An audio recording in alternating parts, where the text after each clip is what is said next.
Hello, everyone, and welcome to the Green Flag. I'm your host, Lucas Wacker, and with me, as always, we have Kyle Cushman. And welcome to a special edition of the Green Flag, as we have got, we're bringing out the pens and the pencils here. We're bringing out the red felt pen as we're going to be grading the NASCAR Cup Series drivers' seasons. We're going to give them a letter grade here and see how they fared this season, on what we expected going into this year, and how they actually ended up performing. As it's been 2 weeks now since the season has ended, which is crazy to say. But we've also got some interesting storylines in terms of silly season as well. Big one that we did not see coming that we announced last week, but now we know officially where he's going for next season, and a couple of other things we get to talk about as well. But before we get into all that, how you doing today, Kyle? As we've got a very fun episode in store today where we can get to see whose opinions are matching and whose aren't. Yeah, I'm excited for this one. I've been looking forward to the off-season a little bit so that we can maybe get to do some of these more different and fun kind of episodes. But yeah, looking forward to that today. It does not feel like it's already been 2 weeks since the season ended. I know. It both feels like it was yesterday and also feels like it was forever ago at the same time. It's very weird. It's just kind of that point of the semester, if we're being honest, when everything and anything is, and just everything feels like it's both too short and forever. So, but doing well.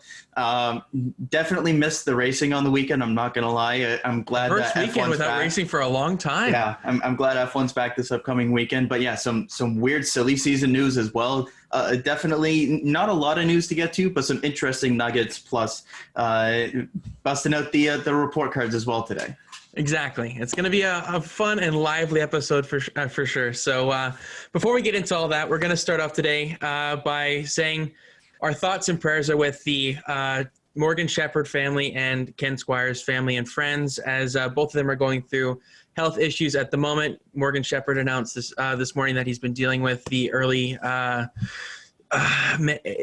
what is it again? Sorry. I believe it's early onset Parkinson's or just, excuse me. Yeah. I don't know exactly whether it was early onset or if he was just diagnosed with Parkinson's, but yeah, the early stages of it. Yeah. Two situations that you feel for both people involved, two very different situations. But nonetheless, thoughts are with both of them as they deal with health issues. Yeah. Ken Squire as well, being going to the hospital over the past week as well. So we're wishing him well in his recovery back from COVID-19. We're thinking about both of you, and we're hopefully getting you back to a 100% health, and hopefully that's in the near future. So wishing you guys all the best in your recoveries and dealing with your current illnesses. So just had to start that off because, it's very important. Ken Squire, beloved by many, many people for his broadcasting for the sport, and he's done tremendous things for that, giving us iconic calls. And then Morgan Shepherd, while he may not have had the greatest success in the sport, he was a mainstay in it for many, many years. So yeah, he was here for forever. So yeah, I still can't believe he's not, I feel like he was there for like the 1990s all the way up until last season, obviously before everything. Like he's been around for and they even have plans to run a few races this season in Xfinity as well before COVID and everything. So exactly, still very much involved in the sport. Obviously, both are well-known names, and best wishes to both of them.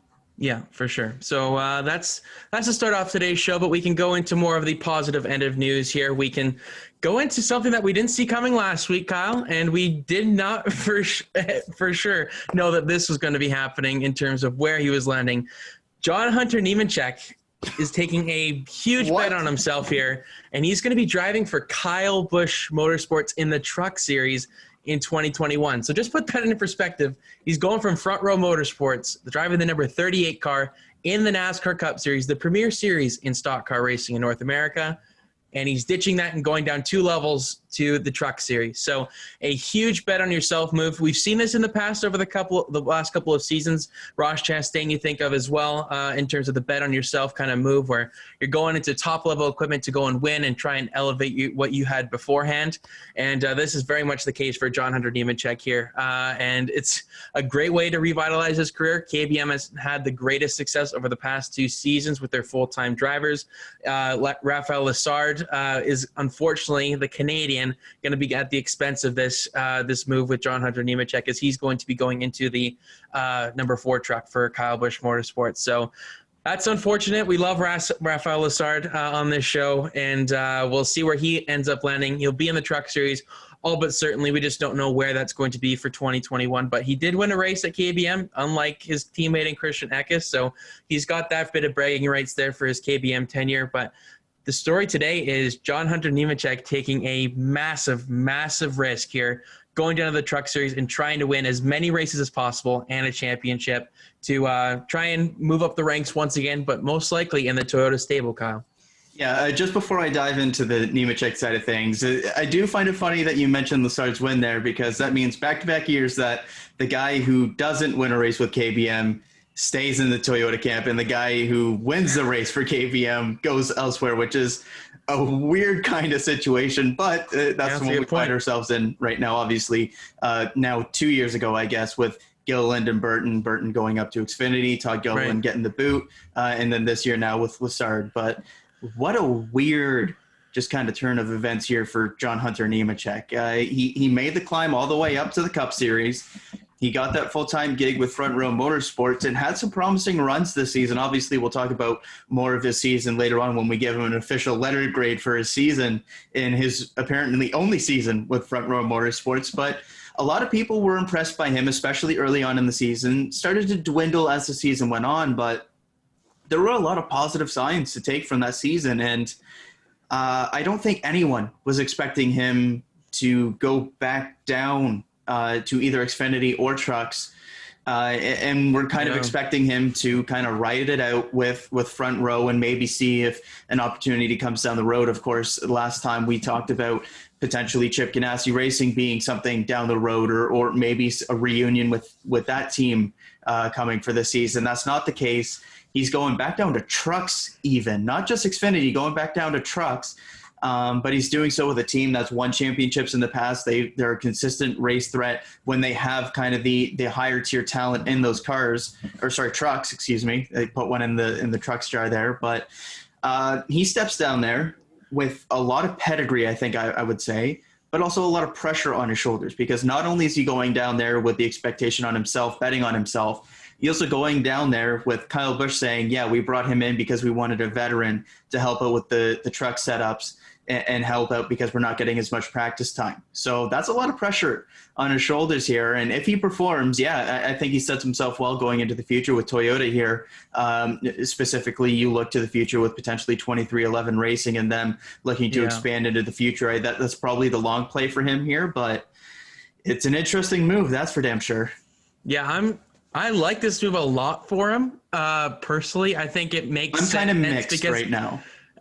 It's just because with the Ford stable, I don't really feel like he had too much more room to grow. I know he still had the Chip Ganassi ties, so that kind of eliminates that option to maybe replace Kurt Busch for next season. If he's been saying that he's been talking to the Toyota people in his press conference today, he's been saying that he's been talking to them for a couple of seasons now, and he's always had a great relationship with them, even though he's never really raced for Toyota, if I can recall. He raced in the trucks with Chevrolet for his father's team. So even then, no. That was Chevrolet. So, and then it went up to the Xfinity Series for Chip Ganassi and DMS. Chip Ganassi first, splits that, and they were both Chevrolets, and then goes up to the Cup Series in a Ford. So, a very interesting manufacturer kind of move for John Hunter Nemechek. So, according to Wikipedia, which is Wikipedia, Nemechek's team, Truck Series team in 2013 and 2014 ran Toyota trucks, and that was part-time. But beginning in 2015, they switched over to Chevrolet. So he did technically run a few races in a Toyota, but it's they've been in discussions for a long time then. No kidding. But it's taken them a long time to discuss this deal. What's interesting to me about this is apparently the 18 car in Xfinity was available, because Daniel Hemrick takes that ride from Riley Herbst. But you would imagine if Toyota is the one trying to add him, you would expect Nemechek to go down to Xfinity, because obviously the route that's kind of made itself clear at this point in NASCAR's Trucks, Xfinity, Cup. We don't see much, if any, Trucks straight to Cup at this point. And you would have expected if Nemechek was maybe trying to set himself up to get in Toyota, and then for 2022 it would be make the jump up with maybe a second 2311 car, something like that. You would probably expect him to go to the Xfinity program. So it's very strange how all of this has gone down, because Hemrick takes the Xfinity ride and Nemechek's going down to KBM in the 4, which is something that I don't think anybody saw coming. So it's just a very, very strange situation as to how this is all played out. Yeah, John Hunter Nemechek's career arc is not even an arc anymore. It's a roller coaster. It's all over the place. It's wishy-washy. I mean, I don't know what to really describe it as. Like, it's just all over the place. It's crazy. It's such a bold move. Like, this is unheard of, really. I mean, if you're going to go anywhere in the Truck Series, it makes sense to go to KBM. And it makes sense from KBM's side as well, having that little bit of a veteran. They've never really gone down this route in their Truck Series history for their program, where they have a veteran in the truck besides Kyle Busch running the part-time basis. But for a full-time guy, it's quite the move to put someone that's not really a younger prospect like a Chandler Smith or a Christian Eckes, but he's not still 23. Fresh prospect, I think is probably the best way to put it. Like, he's not a green prospect in the sense of he's not a Christian Eckes or a Rafael Lessard who's coming up and basically running in the top 3 flights of NASCAR for the first time. This is a guy that has been experienced. He's run with a team in obviously the family-owned team there that has struggled to make races at times to put sponsorship dollars together. He's ran for teams like GMS and Xfinity there, which was a pretty solid setup there. Obviously, they shut down the Xfinity program after that season, but they're not a team that's in any financial peril or anything like that. And then he goes up to Cup in a pretty mid-pack team that made some strides. So he's been all over the place, to say the least. Yeah, it's a very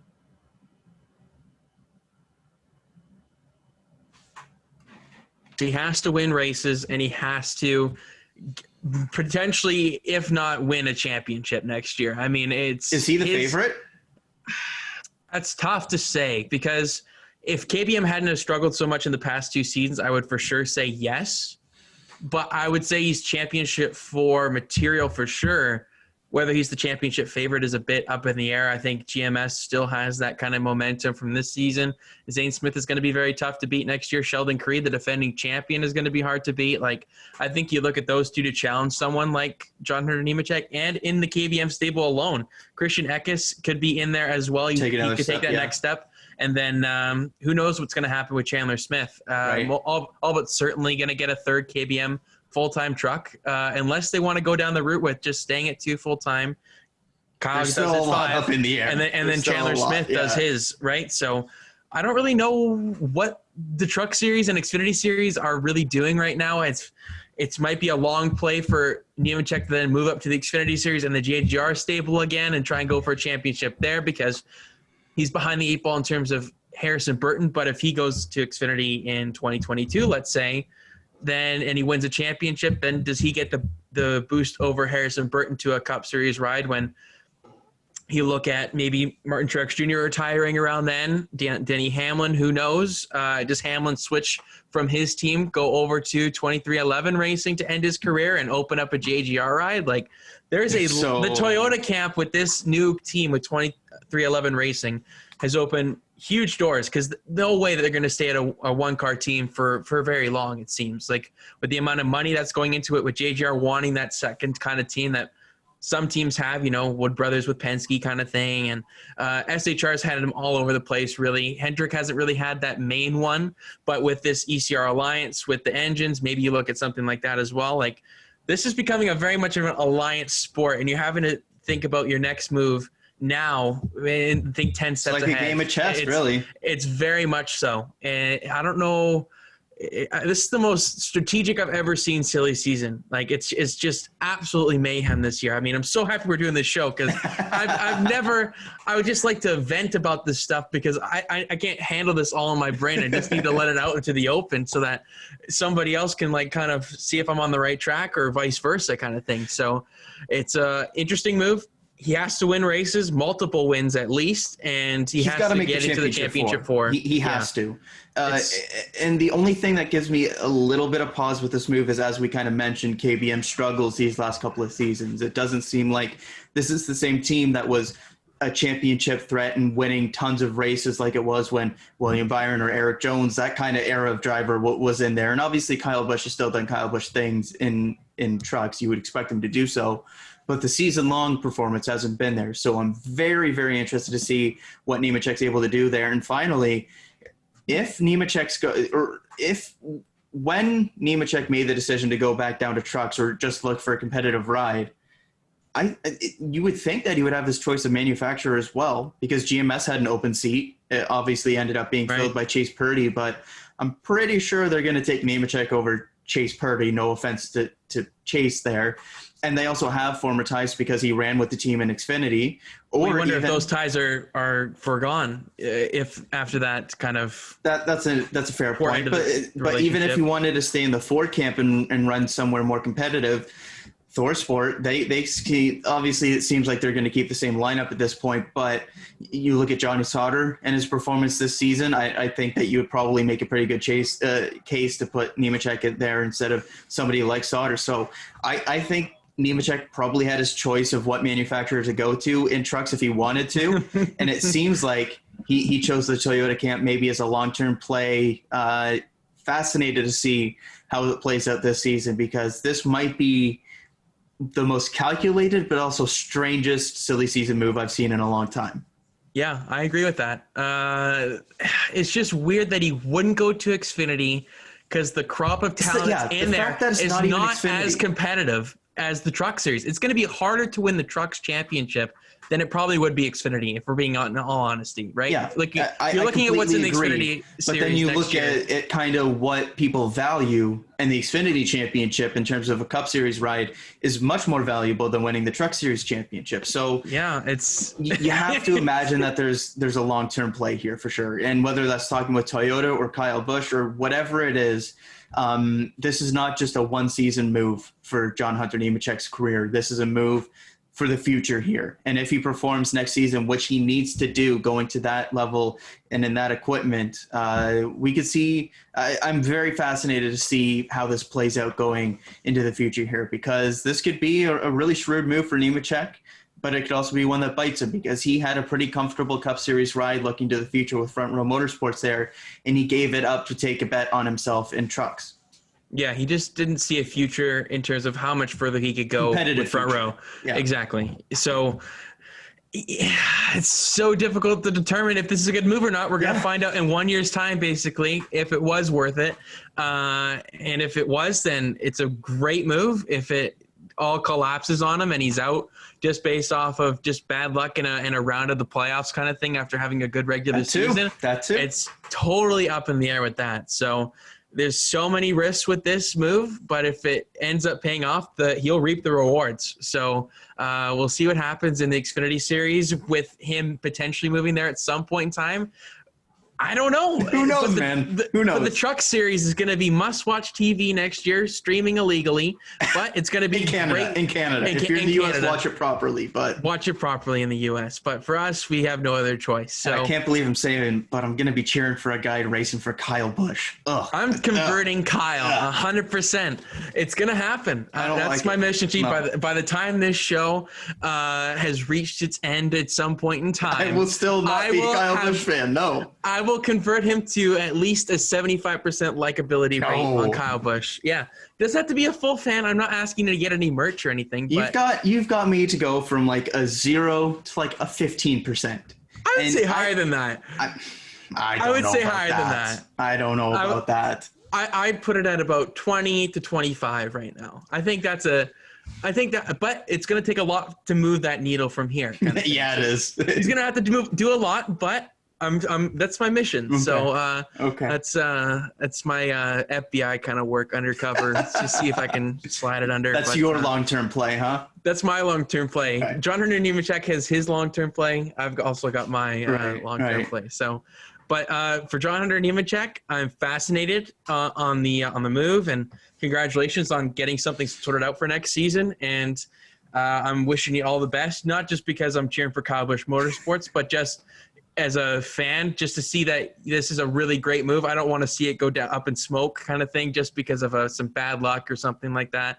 It's not what he needs, because he is deserving of a good ride. I don't know, not top tier yet, but we both think that he's a legit prospect. And I've always thought that. Yeah, such a roller coaster. Yeah, Exactly. He's been fantastic with that. So we're wishing you the best, Ben, and thanks for not waiting too long to announce the news as well. We appreciate that. So on a week where it's a lack of news, we appreciate the little bit of news that we've got. So looking forward to John Hunter Nemechek's number 4 entry in the Truck Series. But do you want to talk about Rafael Lessard here? Because we might as well. Just quickly, because there's nothing concrete to really talk about. It's unfortunate. Man, it sucks.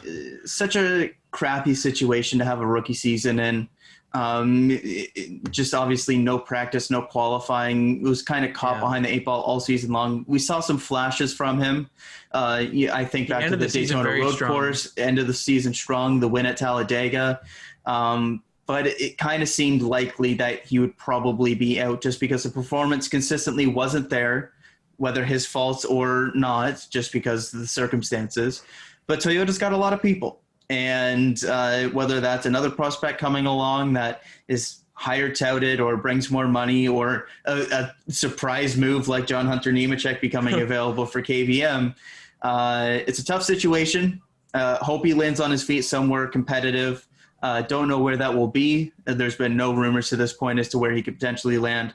Personally, I'm hoping for something like McAnally, that team with Derek Krause opening up a second truck or something, keep him in Toyota or something like that. Yes, or something else. Toyota. That would be great to see. But I kind of wish that this move was maybe announced beforehand, because and obviously we don't know what people knew and et cetera when new moves are made. But if I'm a GMS, no offense to Chase Purdy, but I think that Rafael Lessard is a better prospect than Chase Purdy is. 100%. By at least a decent margin. He's a couple years younger. He showed more flashes and similar equipment this season in trucks. So if I'm like a GMS, I would be scooping up a guy like Lessard over Purdy. So fascinated to see where he lands. Maybe he ends up at like a DGR Crossley or something. Like, who knows where he ends up. A Tory open up a second truck. I think that would be as well. There's a lot thing. of different options, and who knows, because Trek silly season has been kind of strange so far, to say the least. And I can only imagine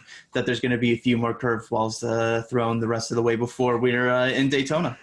So I'm officially wrong on my silly season prediction on John Hunter Nemechek as well. So that one's out the window. My bad. I didn't see him dropping down 2 flights in the series. But well, I had some craziness for my truck silly season, but I didn't even have Nemechek coming back down. Like, that was way off the radar. It's very much so. But it's a fascinating storyline to see how it develops. And we hope Rafael Lessard gets somewhere as well. We're cheering on the Canadian. And I think the key there was that Lessard didn't get a shot in the 51 before he went to KBM.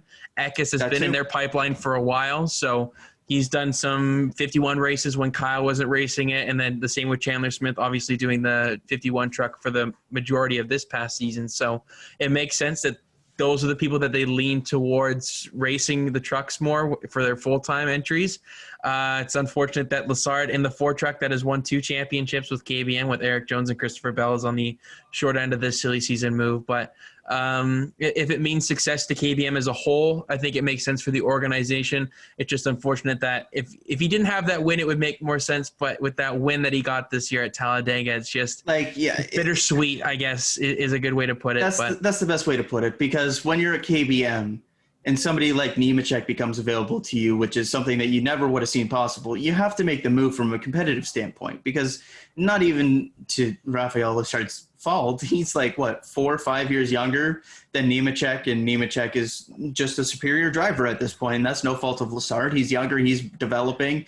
Nemechek has had multiple years in NASCAR, and Lessard hasn't. So from KBM, you have to make the move. It's just a question of where Lessard lands in terms of his development going into the future, because he is definitely a talent. We saw it in flashes this year in very, very difficult circumstances, and hopefully he can continue to do so in the NASCAR ranks.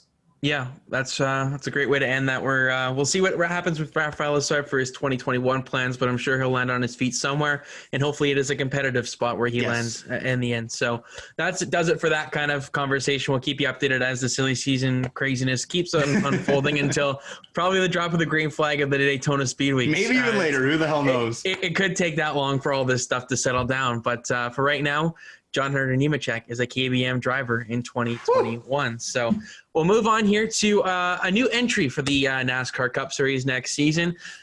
live fast. I would assume it's live fast. Live fast. Yeah, like it's a interesting kind of way of putting the name, but not a good name to say the least. But we'll say live fast racing. Okay, we'll say live fast, whatever you want to call it. I don't care. It's LFM, Live Fast Motorsports. Is that what it is? I don't even know. It's Live Fast Motorsports. I have it written down wrong. That's my bad. I just thought of LFR, and I was thinking of Levine Family Racing, and it totally screwed me up. But to restart that segment, we've got LFM, Live Fast Racing. Well,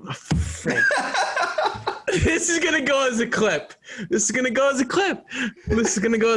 All right. Live Fast Motorsports. There it is. There we go. Good Lord. That couldn't have been any worse if I tried. And I was trying. So Live Fast Motorsports will make its Cup Series debut in 2021 with BJ McLeod and Matt Tifft as the owners of the team. And BJ McLeod will also be driving the car, the number 78 Ford Mustang. So the 78 number making its triumphant return to a backmarker team once again. We'll see if they can end up as a championship winning team by the end of it. But the 78 returns for the first time since the end of the 2018 season with Furniture Row's departure from the Cup Series. But Live Fast Motorsports, they will race full-time next year after purchasing the charter from Go Fast Racing, as that team is going down to 6 part-time races, for next season. But it's an interesting move. We kind of expected something to be announced here, and it was announced over the past couple of days. So what are your thoughts on this confusing ass name that I couldn't really pronounce, or not really pronounce, but couldn't get it right for the life of me? But for next season, it's just going to be essentially a backmarker team, but they do have a strategic alliance with Stewart-Haas Racing. Yeah, it kind of seems like this team is going to be like the replacement for Go Fast Racing right now, just given everything that we've kind of heard and know about the situation. You've got 2 pretty young owners there, and Matt Tifft especially, but also BJ McLeod, that are looking to the future, like many new owners are in the sport, to that next-gen car. So next year is going to basically just be get your feet kind of under you a year and then get ready for 2022. Yeah. But that's what we also expect here. So it's nothing too crazy. And this is also the team that is using the charter from Go Fast Racing as well. So it's kind of like one goes out the door, but another one comes in kind of situation here. The Stewart-Haas Alliance thing, don't read too much into that. It's going to be a very similar thing to what it was with Go Fast Racing this past year. I think even less so. Maybe even less so. Who knows? Maybe I'm just thinking final year for the car, so maybe they get a bit extra stuff. Who knows?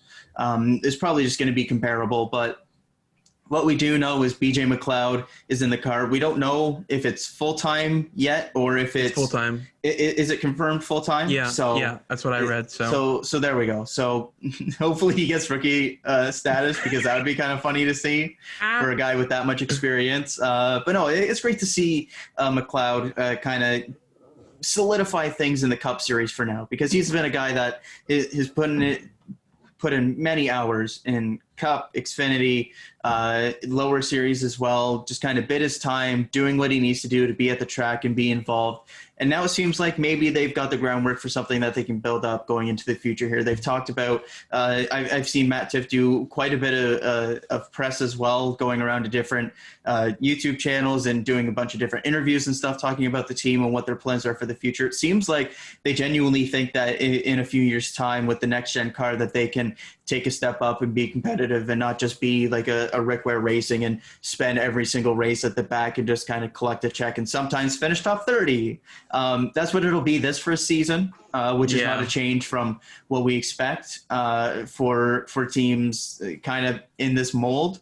But going into the future, I'm excited to see what these guys can do. Obviously, we hope sometime in the future Matt Tifft can get back behind the wheel. It's not a realistic scenario right now, just given his health concerns. But Tifft and McLeod is an interesting duo to own the team, to say the least. I wouldn't have had that in my silly season predictions going into the year at all. But excited to see what they can do going into the future. Another team at the back for next season, but hopefully some bigger aspirations into the future. Yeah, for sure. They've had a previous relationship. I think I read Matt Tiff was doing some sort of testing when he was very, very young, and McLeod was like an instructor, and and Tiff was the best of the people at that test, and they started to talk. Like Matt Tiff's father and McLeod started to talk, and he's kind of taken him under his wing. So it's like kind of mentor mentee, and then they've kind of joined forces here. And nice. If for not Matt Tiff having his health concerns and health issues over the past couple of years, then we'd probably be looking at him in a Cup Series ride right now, just based probably off still of he front was row. Right. So it's unfortunate in that sense, but he's at least staying in the sport, something he's passionate about. So congratulations on hopefully a successful inaugural season. It's just blows my mind the interesting timing of these, that they're coming into the last year of a current gen car when they know it's coming, and they have to put all this money and investing into a next gen car in 1 year's time. It's 2311 Racing, Trackhouse, and now this one is the third new entry for next season. So they're coming thick and fast, and we'll see how they do in their first season. Don't even try and put them on the same pedestal as Trackhouse and 2311 Racing. This is going to be a backmarker team. They're just out there to get some experience and just try and test some things, if it all applicable to next in 2022, I guess. So we'll see how they do. Hopefully BJ McLeod can keep it in one piece for the majority of the season and not get in the leader's way too much. He has the experience, so I trust BJ McLeod in that sense. He's a good driver. He's had some solid results in Xfinity. He's been a backmarker guy for plenty of time. So yeah, he's an experienced guy, and I wouldn't imagine anything like that. If anything, I'd expect him to maybe get some surprise results and maybe finish ahead of some of those other backmarker teams. If you're looking at the super speedweights, I think BJ McLeod could do something. He's been on the honorable mentions a couple of times this year for the Xfinity Series. So watch out for BJ McLeod. He might get some sneaky top 25, top 20 maybe in some cases. 20 might be a stretch, maybe just super considering the speedways. race. But we'll see what happens. Hey, who knows? Like there were a couple races this year where some of the backmarker teams got legitimate top 25s, a couple times where they got top 20s as well. So yeah, all depends on how the race falls, and hopefully they can have a solid inaugural season. Don't sleep on Live Fast Motorsports. I'll say that because I'm going to remember that name for the rest of my life now. It's just I would have maybe got a different name, just to be honest, just to end things up. It's kind of a cringy name. I think it could have gone a little better than that, especially when there's two different kinds of wording or how you want to speak, live and live, as I demonstrated a little earlier. But yeah, it's we'll see what happens for their partnership with SHR and how long that continues on. Right. From the statement that they gave out, it's just a strategic partnership, so it doesn't necessarily mean like a huge competitive alliance. They're just going to try and navigate the difficulties of developing a successful team, is what I read on NASCAR.com. So we'll see if that has any kind of impact into their performance. Again, if it's similar to Go racing. Fast. Yeah, I think slightly, maybe one little level below it, but I'm sure it can blossom into something a little bit better than that. Right. So we'll see what happens with the new team in 2021. So I think that's the last of the new teams coming in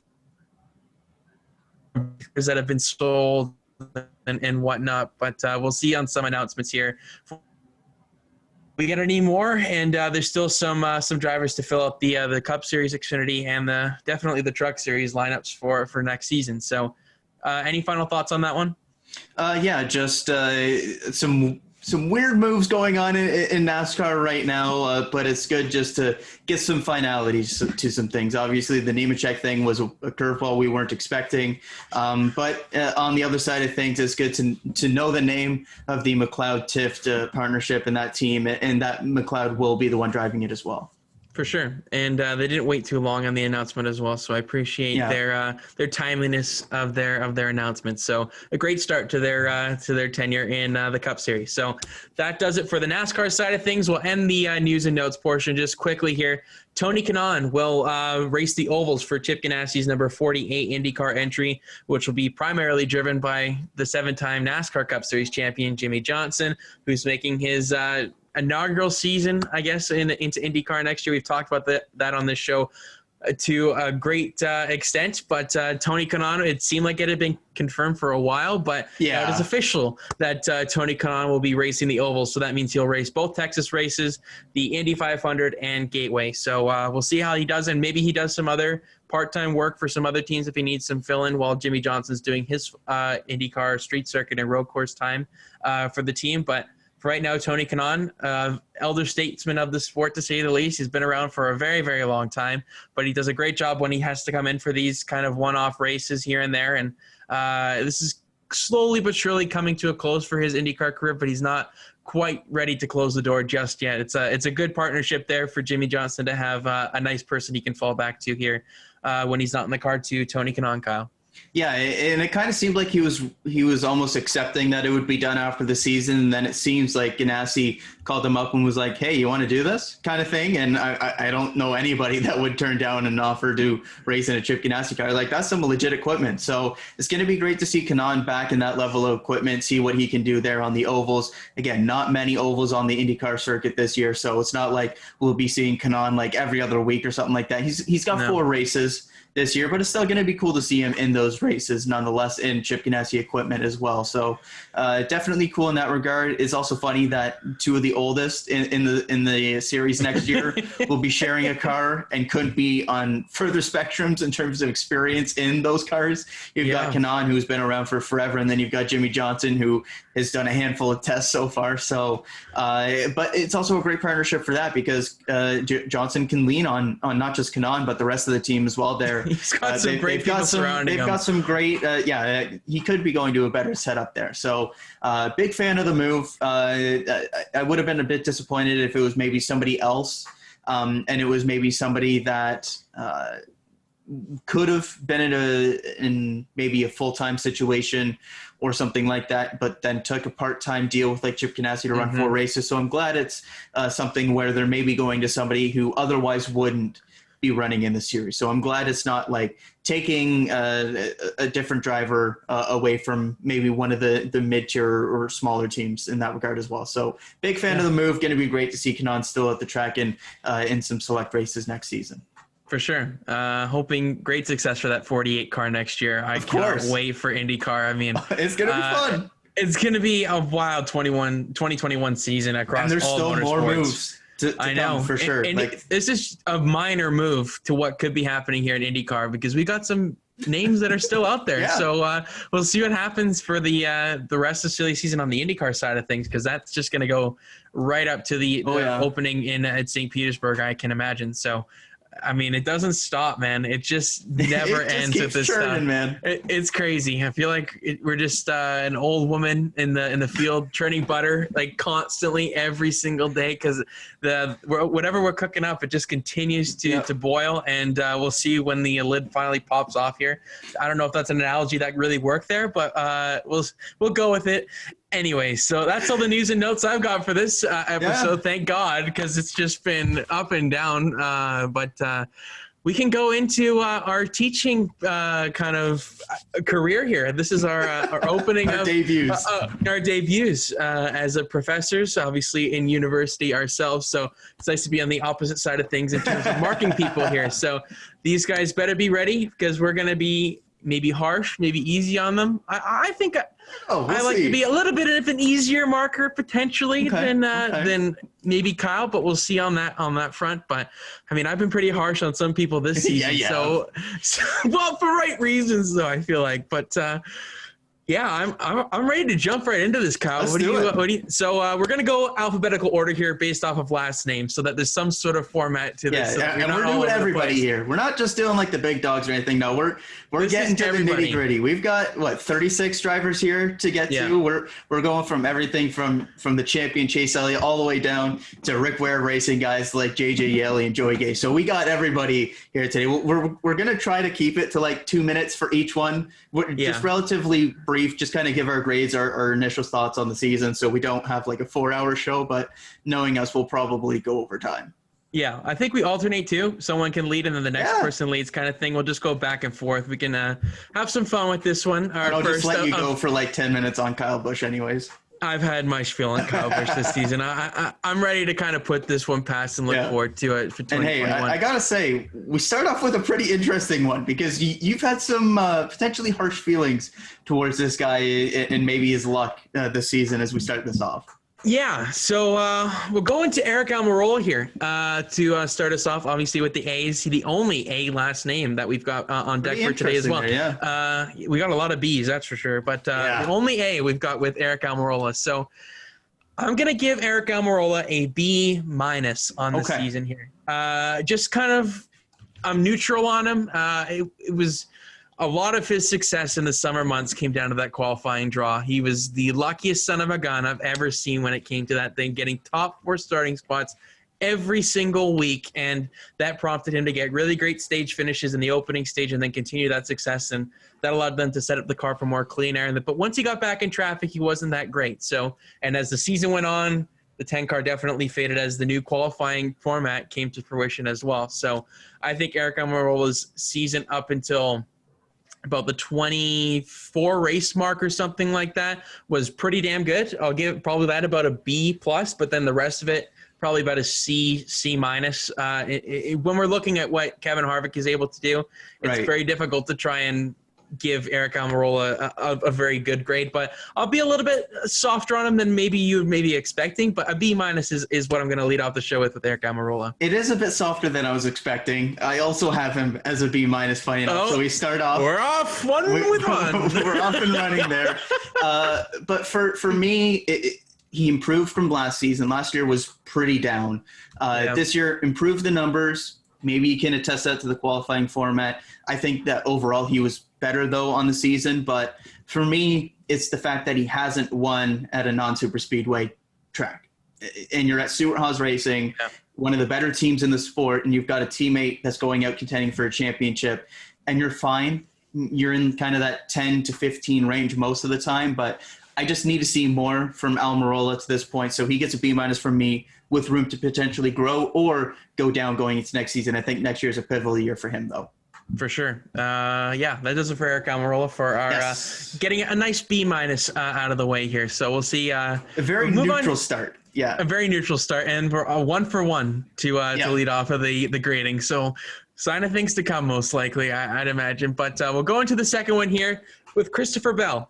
He's going to be our second guy for today. And do you want to lead us off for this one here, Kyle? Yeah, I'll go ahead with this one. Funny enough, I also have him as a B- here. I think going into the year, people maybe had somewhat unrealistic expectations for him. When you look at the Joe Gibbs Racing Alliance and you look back to the days of Furniture Row Racing, I think people were expecting, just given Bell's pedigree with Toyota in that camp, that maybe it would be that kind of alliance, and that wasn't the case this year. So he went in with those expectations, and then they had a rough start, and then the qualifying format changed. So he was just kind of behind the 8 ball all season. At the end of the year, had a comparable season to what DiBenedetto had last year in the same car. So overall for me, had some flashes, overall struggled a little bit more than expectations. So again, a pretty neutral grade of a B- for me, but next year the expectations go up big time. That's an understatement, but we talked about that last week. For my grade for Christopher Bell, I'm giving him a C+. Just one little nick lower than you here. Just didn't do enough for the 95. That Texas run really helps in terms of how well he did, but C+ is about as good as I could get it for Christopher Bell. Rough start to the season, and then the qualifying draw format really screwed him up, as many people got screwed over by that stupid format that they had for many races there. That kind of ruined the season in some respects for me. That's why I gave it a 6 out of 10 during our kind of end of the season. Just that whole kind of everything culminated to that. And Christopher Bell just was kind of behind the 8 ball from after the pandemic break and never really got that consistency. He had some flashes, was in the top 10 at some points, but not consistent enough. And I think Matt DiBenedetto did a little bit of a better job than him in the 95 car, considering the expectations. And I had high expectations for Bell coming into this season. I had him making the playoffs, not necessarily getting a win, but I think he could have squeaked in if points went his way or something like that. But I got to give him a C+, especially when you're looking at who he's replacing for Joe Gibbs Racing next season and Erik Jones. I think that has to come into it as well, because I like Erik Jones a lot. Not to say that I don't like Christopher Bell. I like him a lot too. It's just I don't know if he did enough to deserve that ride for next season, but a C+ is where I'm at with the rookie and Christopher Bell, who does not actually win the Rookie of the Year this season as well. So, yeah, that's my Christopher Bell take. So we move on to Ryan Blaney here. Yes. Bit of an interesting odd one here, yeah. Because he had a lot of great races this season, fell short in the end in terms of pit strategy or pit calls. You think of Las Vegas to start the season off in the third race where they were leading late and then that late caution and then they pit and everything just went wrong from there for Blaney. But only the one win on the season and a narrow win at Talladega. So what do you, I mean, I'll let you go for this one as well because I think this is an interesting one with Ryan Blaney. I'll go for the next one after this one. But Ryan Blaney is one that I struggled a little bit with the grade. This is a weird one to say the least because average finish was about the same as last year, so not a lot of improvement in that regard.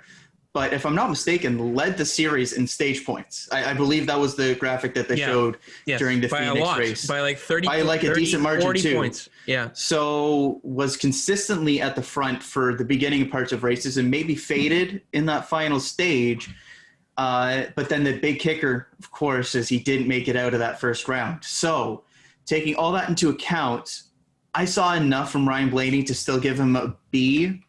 But that's a really, really stretching that one. Very easily could be a much lower grade. But when I just look at the season-long performance, those stage points really stand out to me.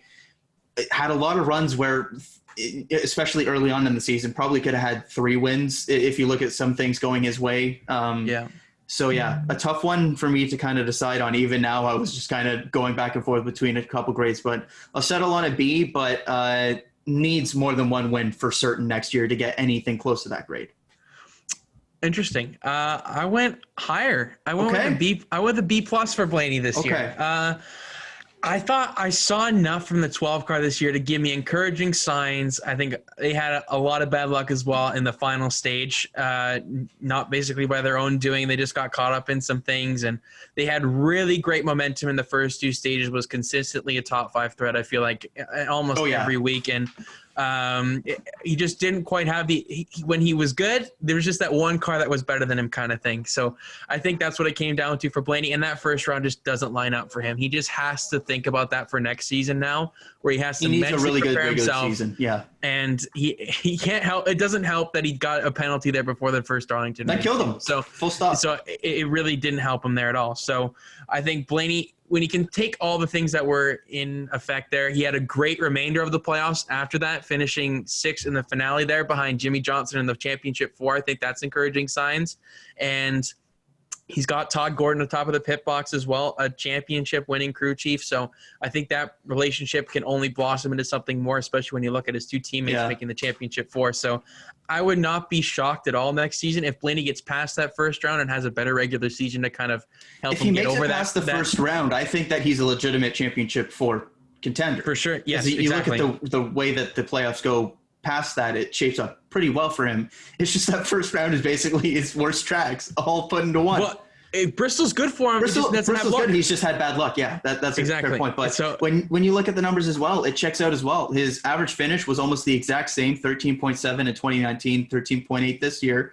But his points per race went up 2.7. Just shows how much stage points he was getting. Just didn't work out for him this season. So yeah, he's definitely one to watch next year. I'm just a little bit lower because that first round exit is just so key. Yeah, there's a lot of different ways you can go with Ryan Blaney, and I think the promise with him is, like, I like Blaney more now where he's at than I probably did Chase Elliott, to be honest, where he was around this time. I think Blaney has got tremendous upside. I think he's going to be probably a championship winning driver here in the next decade for sure. It just is just a matter of time before we get to see that emergence. Just these playoffs, man, just that first round just can't quite sneak by. But after that, watch out for Ryan Blaney because he could be definitely a championship contender in 2021. So that's Ryan Blaney, a B+ and a B for Blaney. So not too bad. I've seen some people give a little bit of a harsher grade on Blaney, but in all honesty, I think Blaney did better than what people are giving him credit for. And those people, I think, are probably looking at just the end of season result in the first round exit, whereas I think we're looking at kind of trends to the future and the body of the work because the playoffs can kind of be fluky. It's the same case in all other sports that have playoffs. Just look at the Tampa Bay Lightning winning the President's Trophy by a mile and then getting swept in the first round. Yeah. Obviously, it was a disappointing result, but when you have that great of a regular season, that's got to account for something as well. So I think that's kind of a Ryan Blaney factor here. But the next one is another interesting one, but kind of a different situation than Blaney, because started the season similarly really well, but unlike Blaney, dipped really, really low in the middle part of the season, but then found their gear again in the playoffs and made a surprisingly deep run, and that's Alex Bowman. This is a guy that during a lot of the kind of middle of the season, both of us were pretty down on, and to the point where we both had him out in the first round, I believe. I know I did at least. So I did, yeah. But the qualifier there was, can this team turn around and find their early season speed once again in the playoffs? And that's what they did. They were one of the most consistent teams in the playoffs throughout, to the point where they had a shot at the championship four. And it wasn't one that was – it was obviously a long shot, but it wasn't impossible by any means. So no. Alex Bowman, the stats season long, kind of comparable to last year. Not enough improvement to season long, that is, to give me a super, super high grade. But that playoff performance, bouncing back from the regular season kind of slump that they had, showed me enough where he got me back up to a B grade. I won't go much higher than that. I would think about maybe a B+, but for me, consistent enough when it counted most. So he gets another solid B for me. I give him a B+. I think him and Blaney were very comparable this season in terms of how it all worked out. Yeah. One win for the both of them. Started the season out very strong, had some down points, but then after in the playoffs went well for Blaney more, because after he got eliminated, he did really well. But Bowman was consistent the entire 10 weeks of the playoffs. Like, he was tremendous. I mean, the fact that he lost points at Kansas but finished, I think it was third. I mean, he was just so good, but he just was in tough with this playoffs point situation just because of that dry summer months where he just was not good in comparison to the teams like Hamlin and Harvick, who just racked up the stage points and wins at that point in time. So Bowman gets a B+ for me. I think that win at Auto Club really helped that as well. Yeah. Winning by like 10 seconds it was over Kyle Busch in that one. Big win, yeah. Statement win, and moving over to the 48 next season in terms of the numbers, but still the same team in-house, but technically filling in the 848 number for Jimmie Johnson. So big shoes to fill there. Yeah, exactly. We've talked about that on this show as well. But Alex Bowman is someone that I see a lot of potential in, but I don't think he's a championship winning driver yet by any means. I think he's just like that kind of second tier driver that'll make surprisingly get a round of 8 appearance like he did this season, but breaking into that championship forward takes the elite of the elite, and I just don't think Bowman's there yet. He could get there, not saying that he won't, but completely I think agree. With this season that Bowman has had, I think it's proved to me enough that he's taken what the Chicagoland win did in 2019, and he kind of progressed from that and reimbursed, I guess, his career this season. And I think Bowman can have just a slightly better season next year. It's just race by race. I think Bowman will get better and better. It's just not going to come all at once I think that Blaney can get that Blaney can potentially have. But a B+ grade for both Blaney and Bowman for myself there for the Bs. We can move on to Clint Bowyer here, Kyle, in his final Cup Series season, moving to the Fox broadcast booth in 2021 to join Mike Joy and Jeff Gordon. Going to be a fun start to the season with him calling the Daytona 500. That's for sure. Can't wait for that. But Clint Bowyer, man, an interesting one. If you had told me last season, probably would be a lot more harsh on the guy. But this season, he showed me some good things for the majority of the season. I'm going to be honest. I'm going to give Bowyer a B for this season. I think it's just a straight B this season. Not a B+ because I can't put him on the same level as Blaney and Bowman.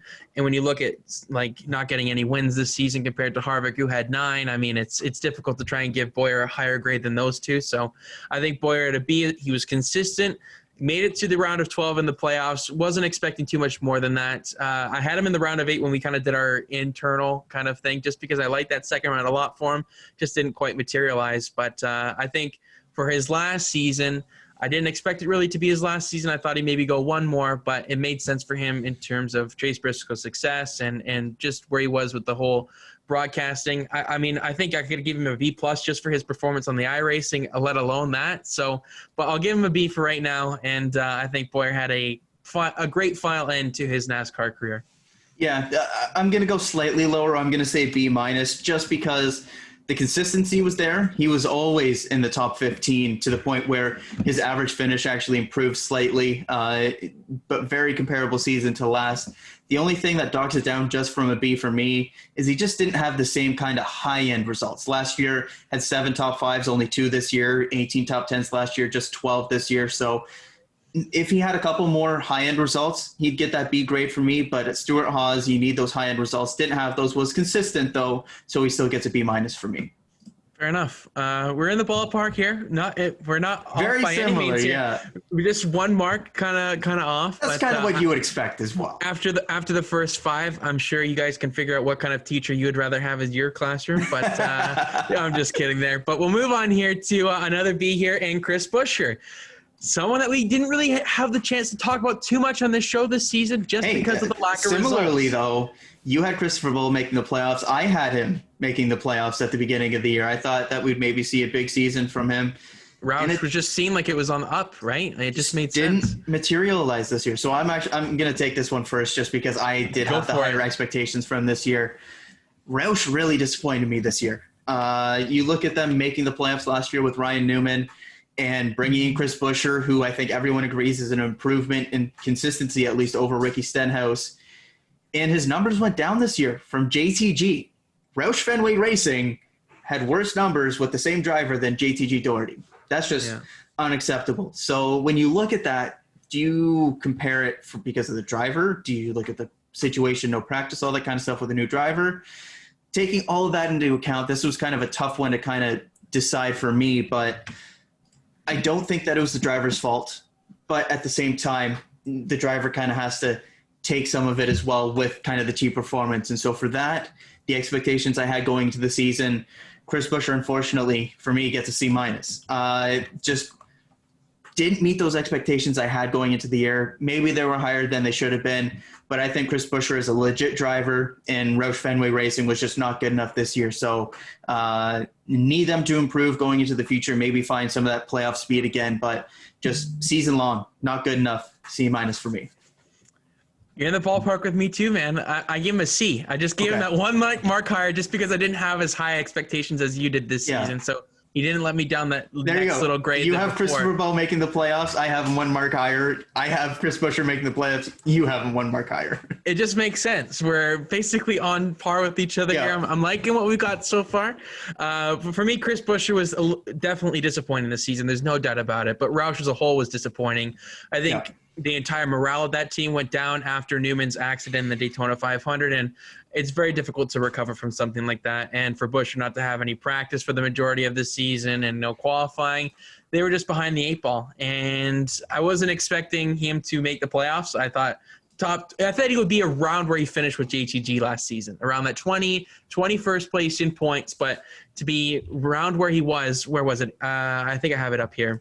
At the end 24th. At the end of the season, ended up finishing 21st in season-long points. 21st? Okay, so actually not too bad in terms of how they ended the season. But again, that was about 100 points less than what the JTG car got. Yeah, so I would, if he was near that point total and around that same mark, then I would say give him a B. He did about everything he could. I expected him to be in the conversation for a playoff spot on points, like what Ryan Newman was last year, and it wasn't there. So I think, a C range is where you would expect. I don't think you could justify anything higher with the season, the expectations, everything involved there.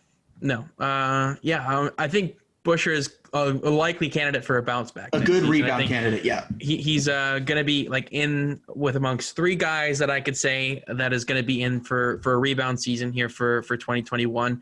And Roush as an organization as a whole, I'm hoping takes that step that they had 2 years ago now for next year. So that's Chris Buescher, C and a C-.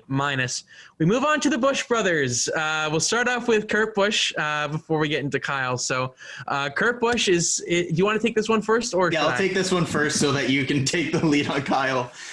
For Kurt Busch, a very strong season once again in that Chip Ganassi equipment. Very similar to what he did last year, slightly down in terms of average finish, slightly down in terms of average points, so not getting the stage points either to maybe make up for that. But overall, was still a top 10 guy with Chip Ganassi, and given everything that went along with that team this year, just kind of the chaos of midseason driver change and everything that went with that, the disappointing results from that other team as well, which was usually the number one team, right.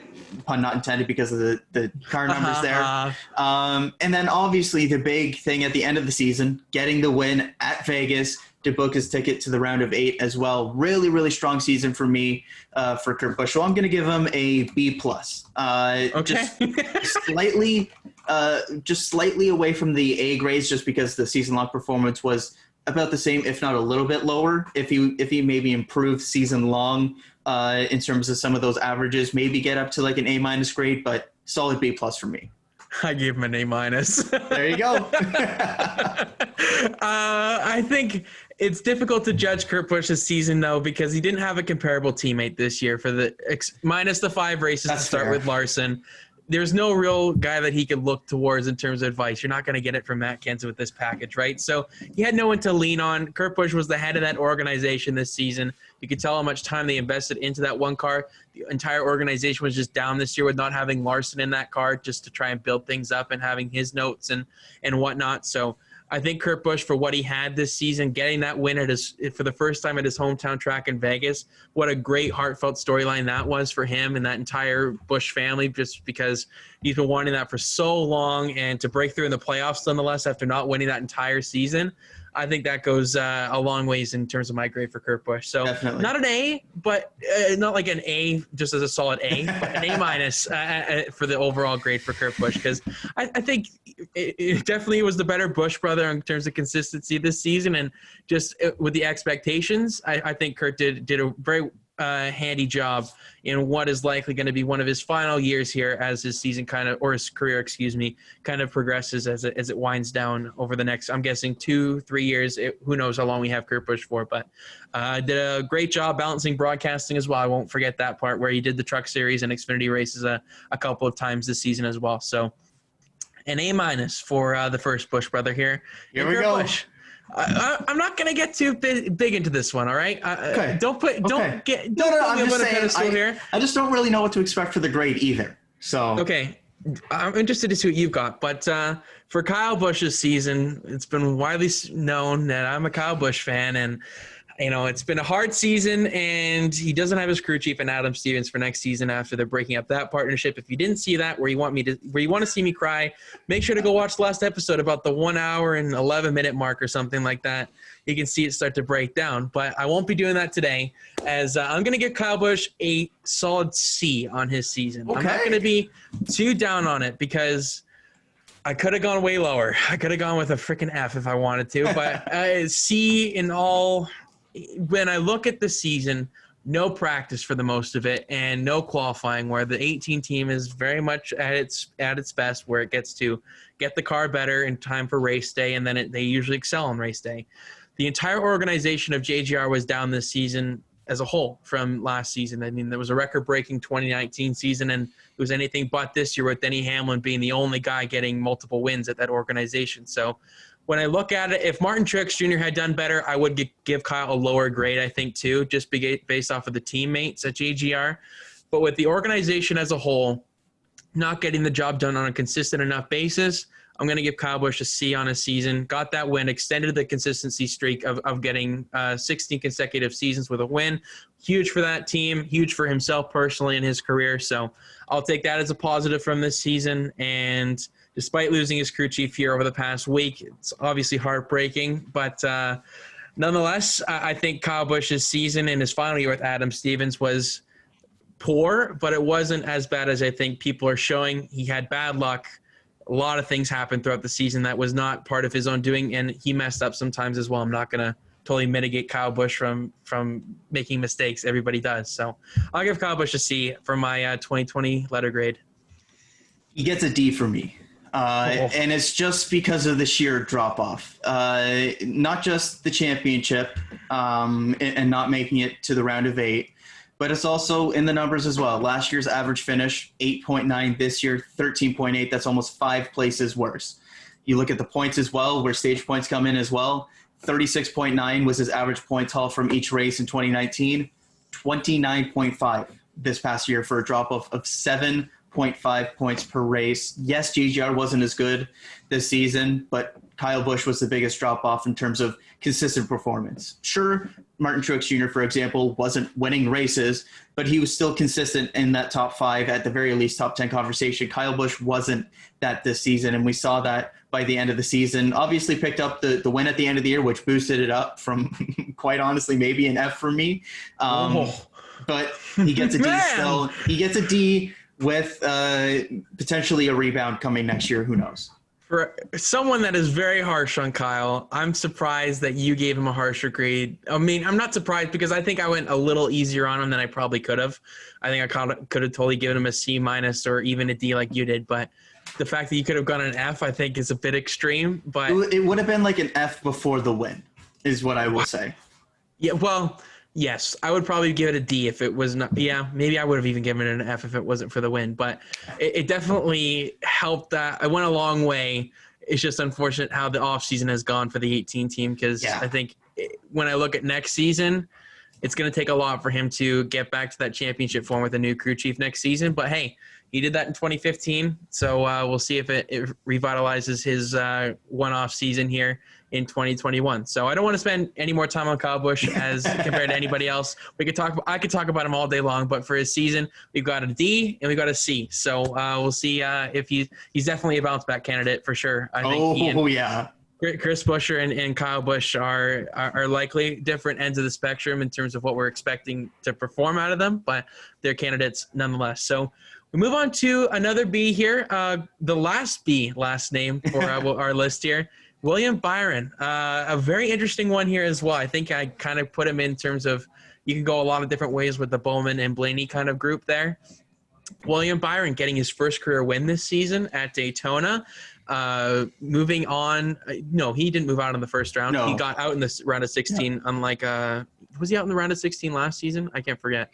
He made round of 12 last year. He ran round of 12. Yeah. So a bit of a downgrade in terms of the playoff success, but getting that breakthrough for his career win in the Cup Series was a very interesting one for William Byron. So do you want to go first with this one? Sure. I think my grade might be a little bit harsh on him in this one here. Season long was down, and there's no real way to sugarcoat it. It was top 15 guy in 2019 with an average finish of 14.9. This year, 16.2, and the points average reflects that as well.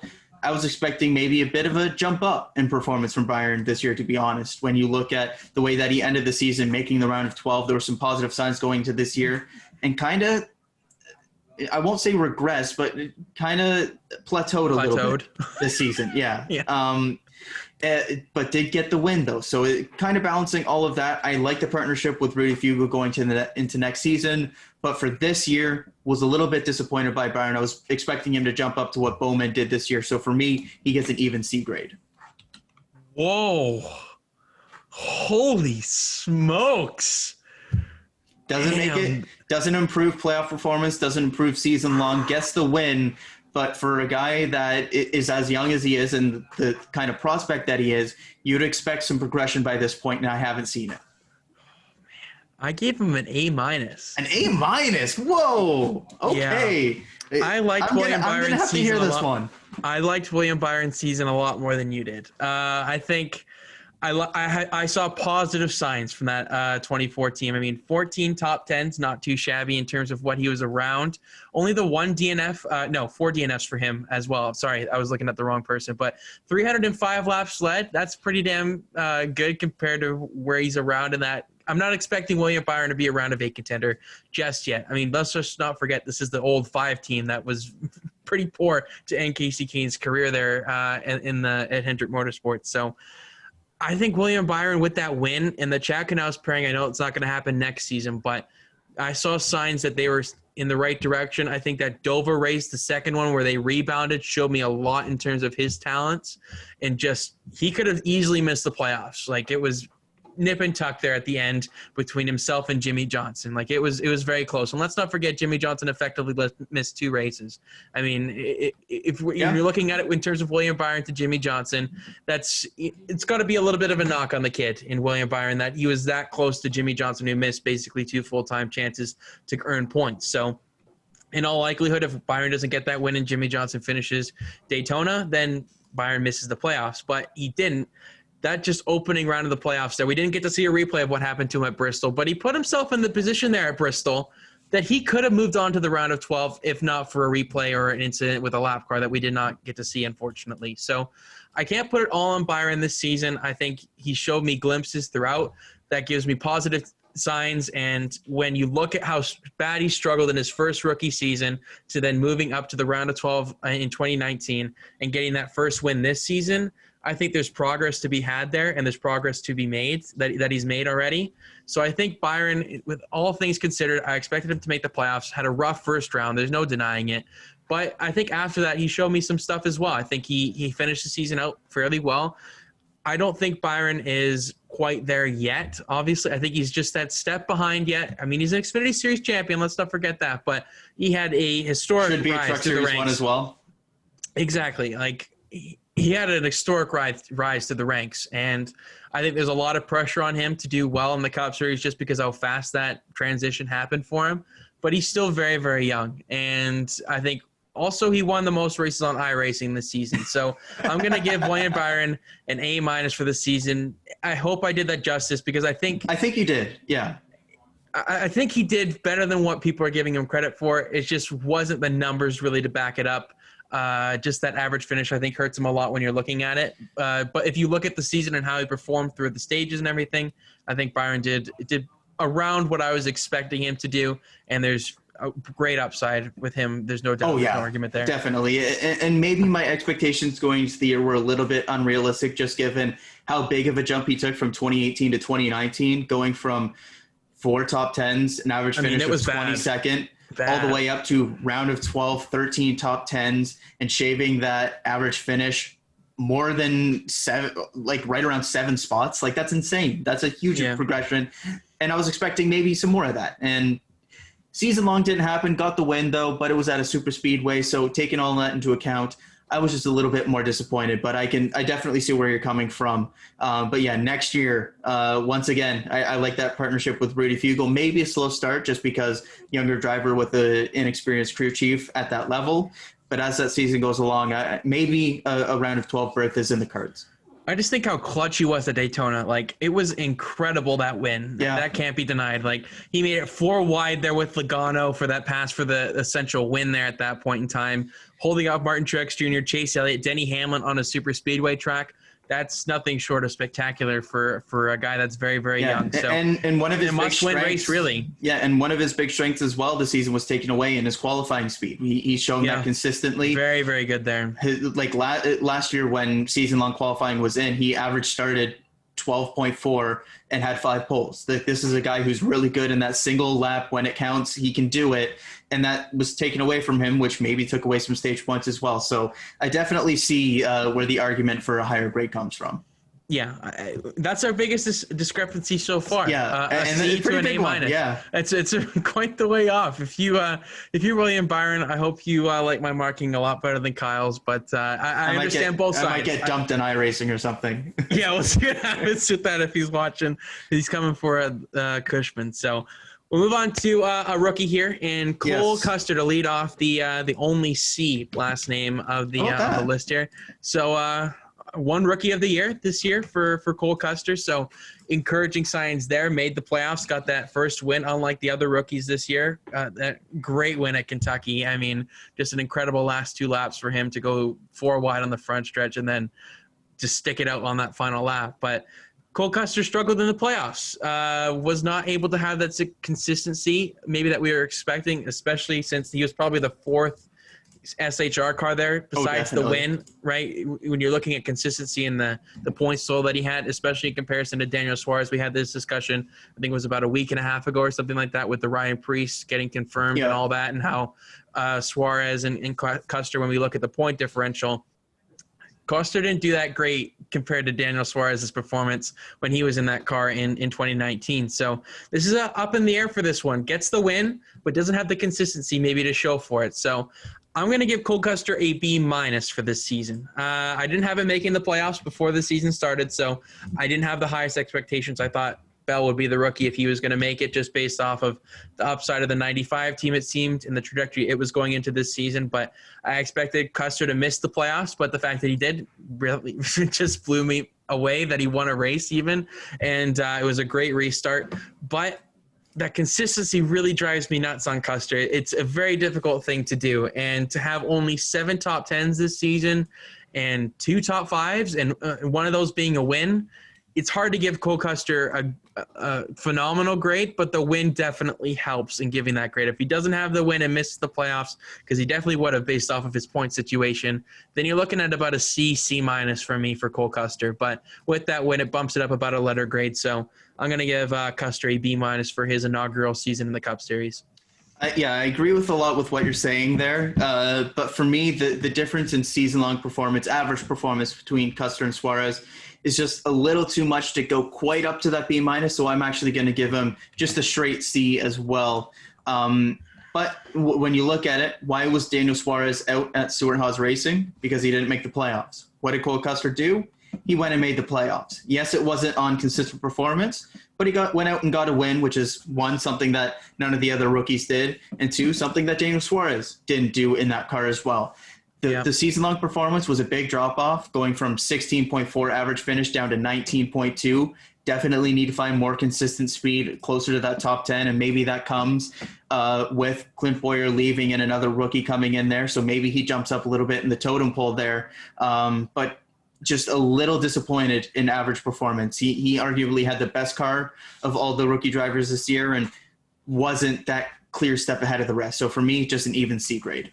Fair enough. I think you can find a middle ground there at a C+. For Cole Custer, if you really wanted to. I think there's no real right or wrong ballpark there. It's just whether you want to go on the bit more positive side or the just looking more that it was a bit of a letdown for the majority of the season besides that win. So we'll move on here to the first D of the last names with your guy, Matt DiBenedetto. Very interesting season for him.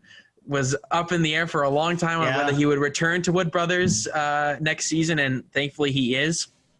But unfortunately, in 2022, he will not be there, with Austin Cindric already making that move up there. They've already announced that. So this is a one-off year for DiBenedetto here for next year. But for his inaugural season for the Wood Brothers, made the playoffs, something we definitely had the expectation of him going into this season, replacing Paul Menard. Feels like forever ago that Paul Menard announced his retirement, doesn't it? Like it doesn't feel like it's the same decade really since Paul Menard was racing the Cup Series, but not really. That's a good point. But nonetheless, Matt DiBenedetto is one to really get into here, Kyle.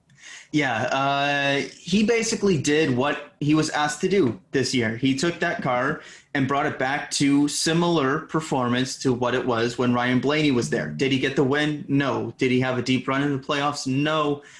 But when you look at what Paul Menard did in that car, it was basically 20th place and wasn't a threat at the playoffs or for a win. DiBenedetto, we saw a couple runner-up finishes, and we saw more consistency, but most importantly, made the playoffs on points as well. So for that, a solid B+ for me. I think a win or a deeper run in the playoffs would have bumped it up into that A range for me. But DiBenedetto, first time in competitive equipment there, he went out and made the playoffs. That was the expectation. That's what he needed to do. That's what he did, and that's why he's returning for next season.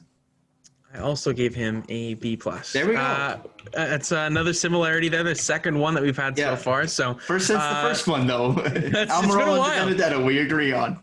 It's an interesting pair because they were very much hand in hand for most of the season as well. DiBenedetto was struggling near the end of the regular season, just narrowly squeaked in on points. It was very nip and tuck there at the Daytona regular season finale, if he would make it, but he did, and he got some second place finishes when he needed it most. And that Talladega race, that Las Vegas race, I mean, there's a whole bunch that come to mind. 2 Las Vegas races that he ran well at. I mean, DiBenedetto did nothing short of great things this year in the 21 car.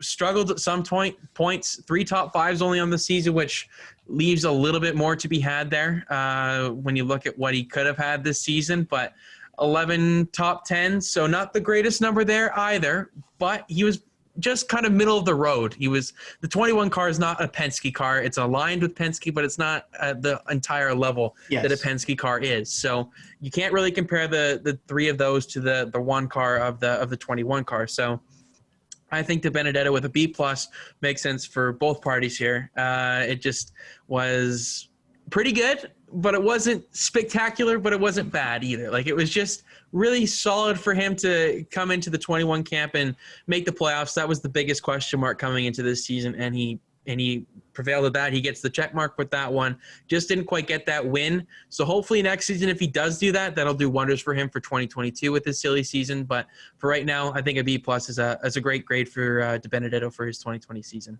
Absolutely. And we go to another very interesting one in terms of somebody that made the playoffs, and that's Austin Dillon. A huge step up in performance for RCR this year.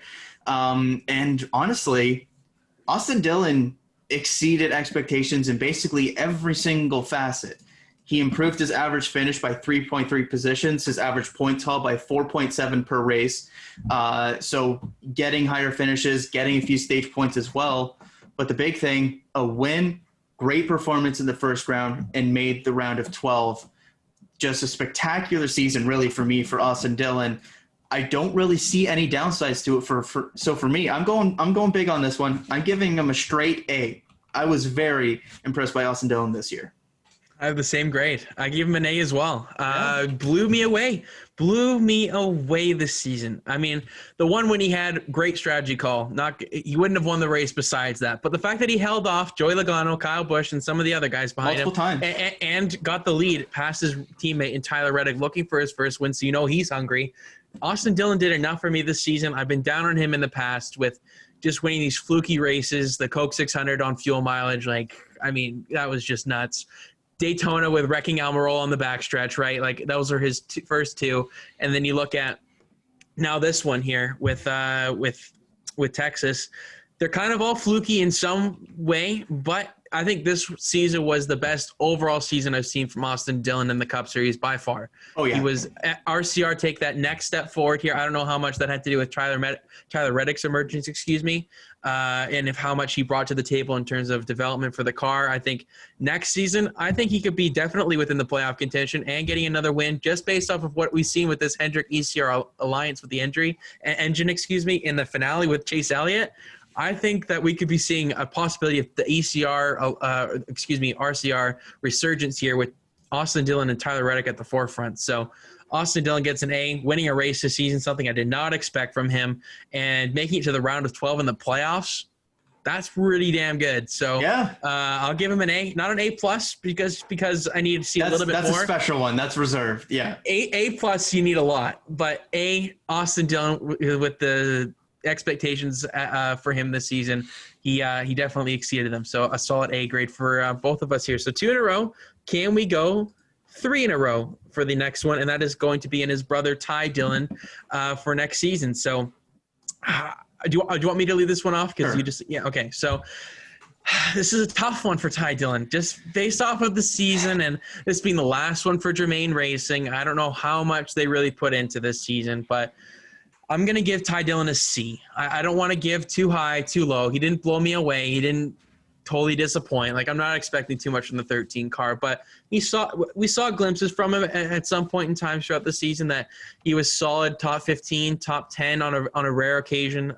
Just looking, 2 top 10s, 1 top 5. So that's not too bad. 1 on the super speedway track that won you fantasy basically there with the randomizer, but he did a great job for you on that occasion. But for the body of work that the 13 car had this season, it's hard to put him in the B category and even a C+ for me. So a C is what it does for Ty Dillon in the last season for Germain Racing. Yeah, I think maybe that softens us a little bit, just being the last season, all that kind of stuff. But for me, a C-. They were kind of that one mid-pack team that kind of got left in the dust a little bit this season. We saw kind of their companions in that kind of lower mid-tier and Front Row Motorsports and Richard Petty Motorsports take some big steps this season and kind of left them in the dust a little bit. average finish down, average points hauled down. But the big thing for me, best ever team finish at Talladega there. So for me, that bumps it up a little bit here to the C- there. But unfortunate way to go out. You would have maybe hoped for some better performances, season-long performances for Ty Dillon and Germain Racing in their final season. Yeah, 2019 was better for them than this season for sure. So I think it's a disappointing way to end it. We'll see where Ty Dillon lands for a silly season for 2021. Yeah, we'll see. It's he's got obviously the ties with his grandfather and Richard Childress. Does he lend him a bit of a string or a rope just to try and save him as one last lifeline for his 2021 hopes? But Ty Dillon and Germain Racing go out with a C and a C- grade for myself and Kyle. So we move on. Maybe the easiest one. It's definitely an F for Chase Elliott. No, I'm just kidding. I mean, if you don't have an A+ for Chase Elliott, you're wrong. Chase Elliott, the Cup Series champion. How can you not give him an A+? 4 wins on the season and, five wins on the season with how it ended up. I think 5 is the magic number for champions. I'm going to be honest. Kyle with both of his won 5 and Chase Elliott with 5. I think it's just a nice solid number. If you have too big of a number, then it's too much of expectations to go on in a one-off race. 5 is a middle ground, and Chase Elliott proved it once again that 5 is the magic number in terms of wins, winning back-to-back races to end the season with Martinsville in a clutch win, dominating win there, and then just schooling the field at Phoenix in a great way to end the season. So NASCAR's most popular driver again. Like, he was just incredible. Road courses. He won at Charlotte. He could have won definitely a lot more races this season. Probably could have won like 7 or 8. Yeah, I mean, that's a lot of the cases for a lot of guys this season, the ifs, ands, or buts. But Chase Elliott was one guy that was a lot in that conversation of the ifs, ands, or buts. Just that one last thing they needed. You think to the Coke 600 where he fell short of that win. But a championship at this young of age, at almost 25, turning currently 24, is beyond spectacular. An incredible season for Chase Elliott. There's no other way really to put it. If you don't give him an A+ this season, I don't know what you're on, but it's definitely the wrong stuff because Chase Elliott is well deserving of the highest grade that you can get. I wish I could give him an A++. Yeah, I mean, hey, you know what? Let's do it. A++. We're doing it. A++ for both of us because you can't ask for anything more. 3rd youngest champion ever. The win total, the season-long performance, showed up in the playoffs when he needed to, showed some personality at times this season as well, something that we've been hoping to see from him. And then in the numbers as well, average finish in 2019, 15.1. This season, 11.7. That's a big jump, almost 3.5 positions. The points as well were there in terms of not just the finishes, but also the stage points, going from an average haul of 29.4 in 2019 all the way up to 35.1 this season. That's a big jump of 5.7 points per race. Just a spectacular season from Chase Elliott. And maybe we're seeing a superstar blossom here because this is quite the season, and just the upward trajectory is just there. When you look at next season too, at the 6 road courses, it sets up so well for him. I mean, how can you not love him next season to go back to back? It's definitely within the realm of possibility. And what a story that would be. Well on his way to being a multiple Cup Series champion within maybe the next year. So Chase Elliott, A++ is what he's going to get. He's going to get the highest grade out of anybody. The champion deserves that. Yeah, he gets it reserved for the A++. It's a reserve, but A+ we'll stick with for the rest of the guys. But for A++ for Chase Elliott, you can't ask for much more. So great to see his sense of humor as well after it, with getting kind of hungover and just all the interviews that he had to do with that. I mean, it's hard not to forget about that because Chase Elliott showing some personality for once is something that's well needed for the sport, especially being the most popular driver. You like to see him not be so stale. It's nice to see him lighten up a little bit. So personality side of things and the racetrack side of things, Chase Elliott took that huge leap forward. So it can only get better for the first time Cup Series champion. So that's the Cup Series champion out of the way. We go from the opposite one end of the spectrum to the other. Unfortunate timing here in terms of the last name placement. Joey Gase.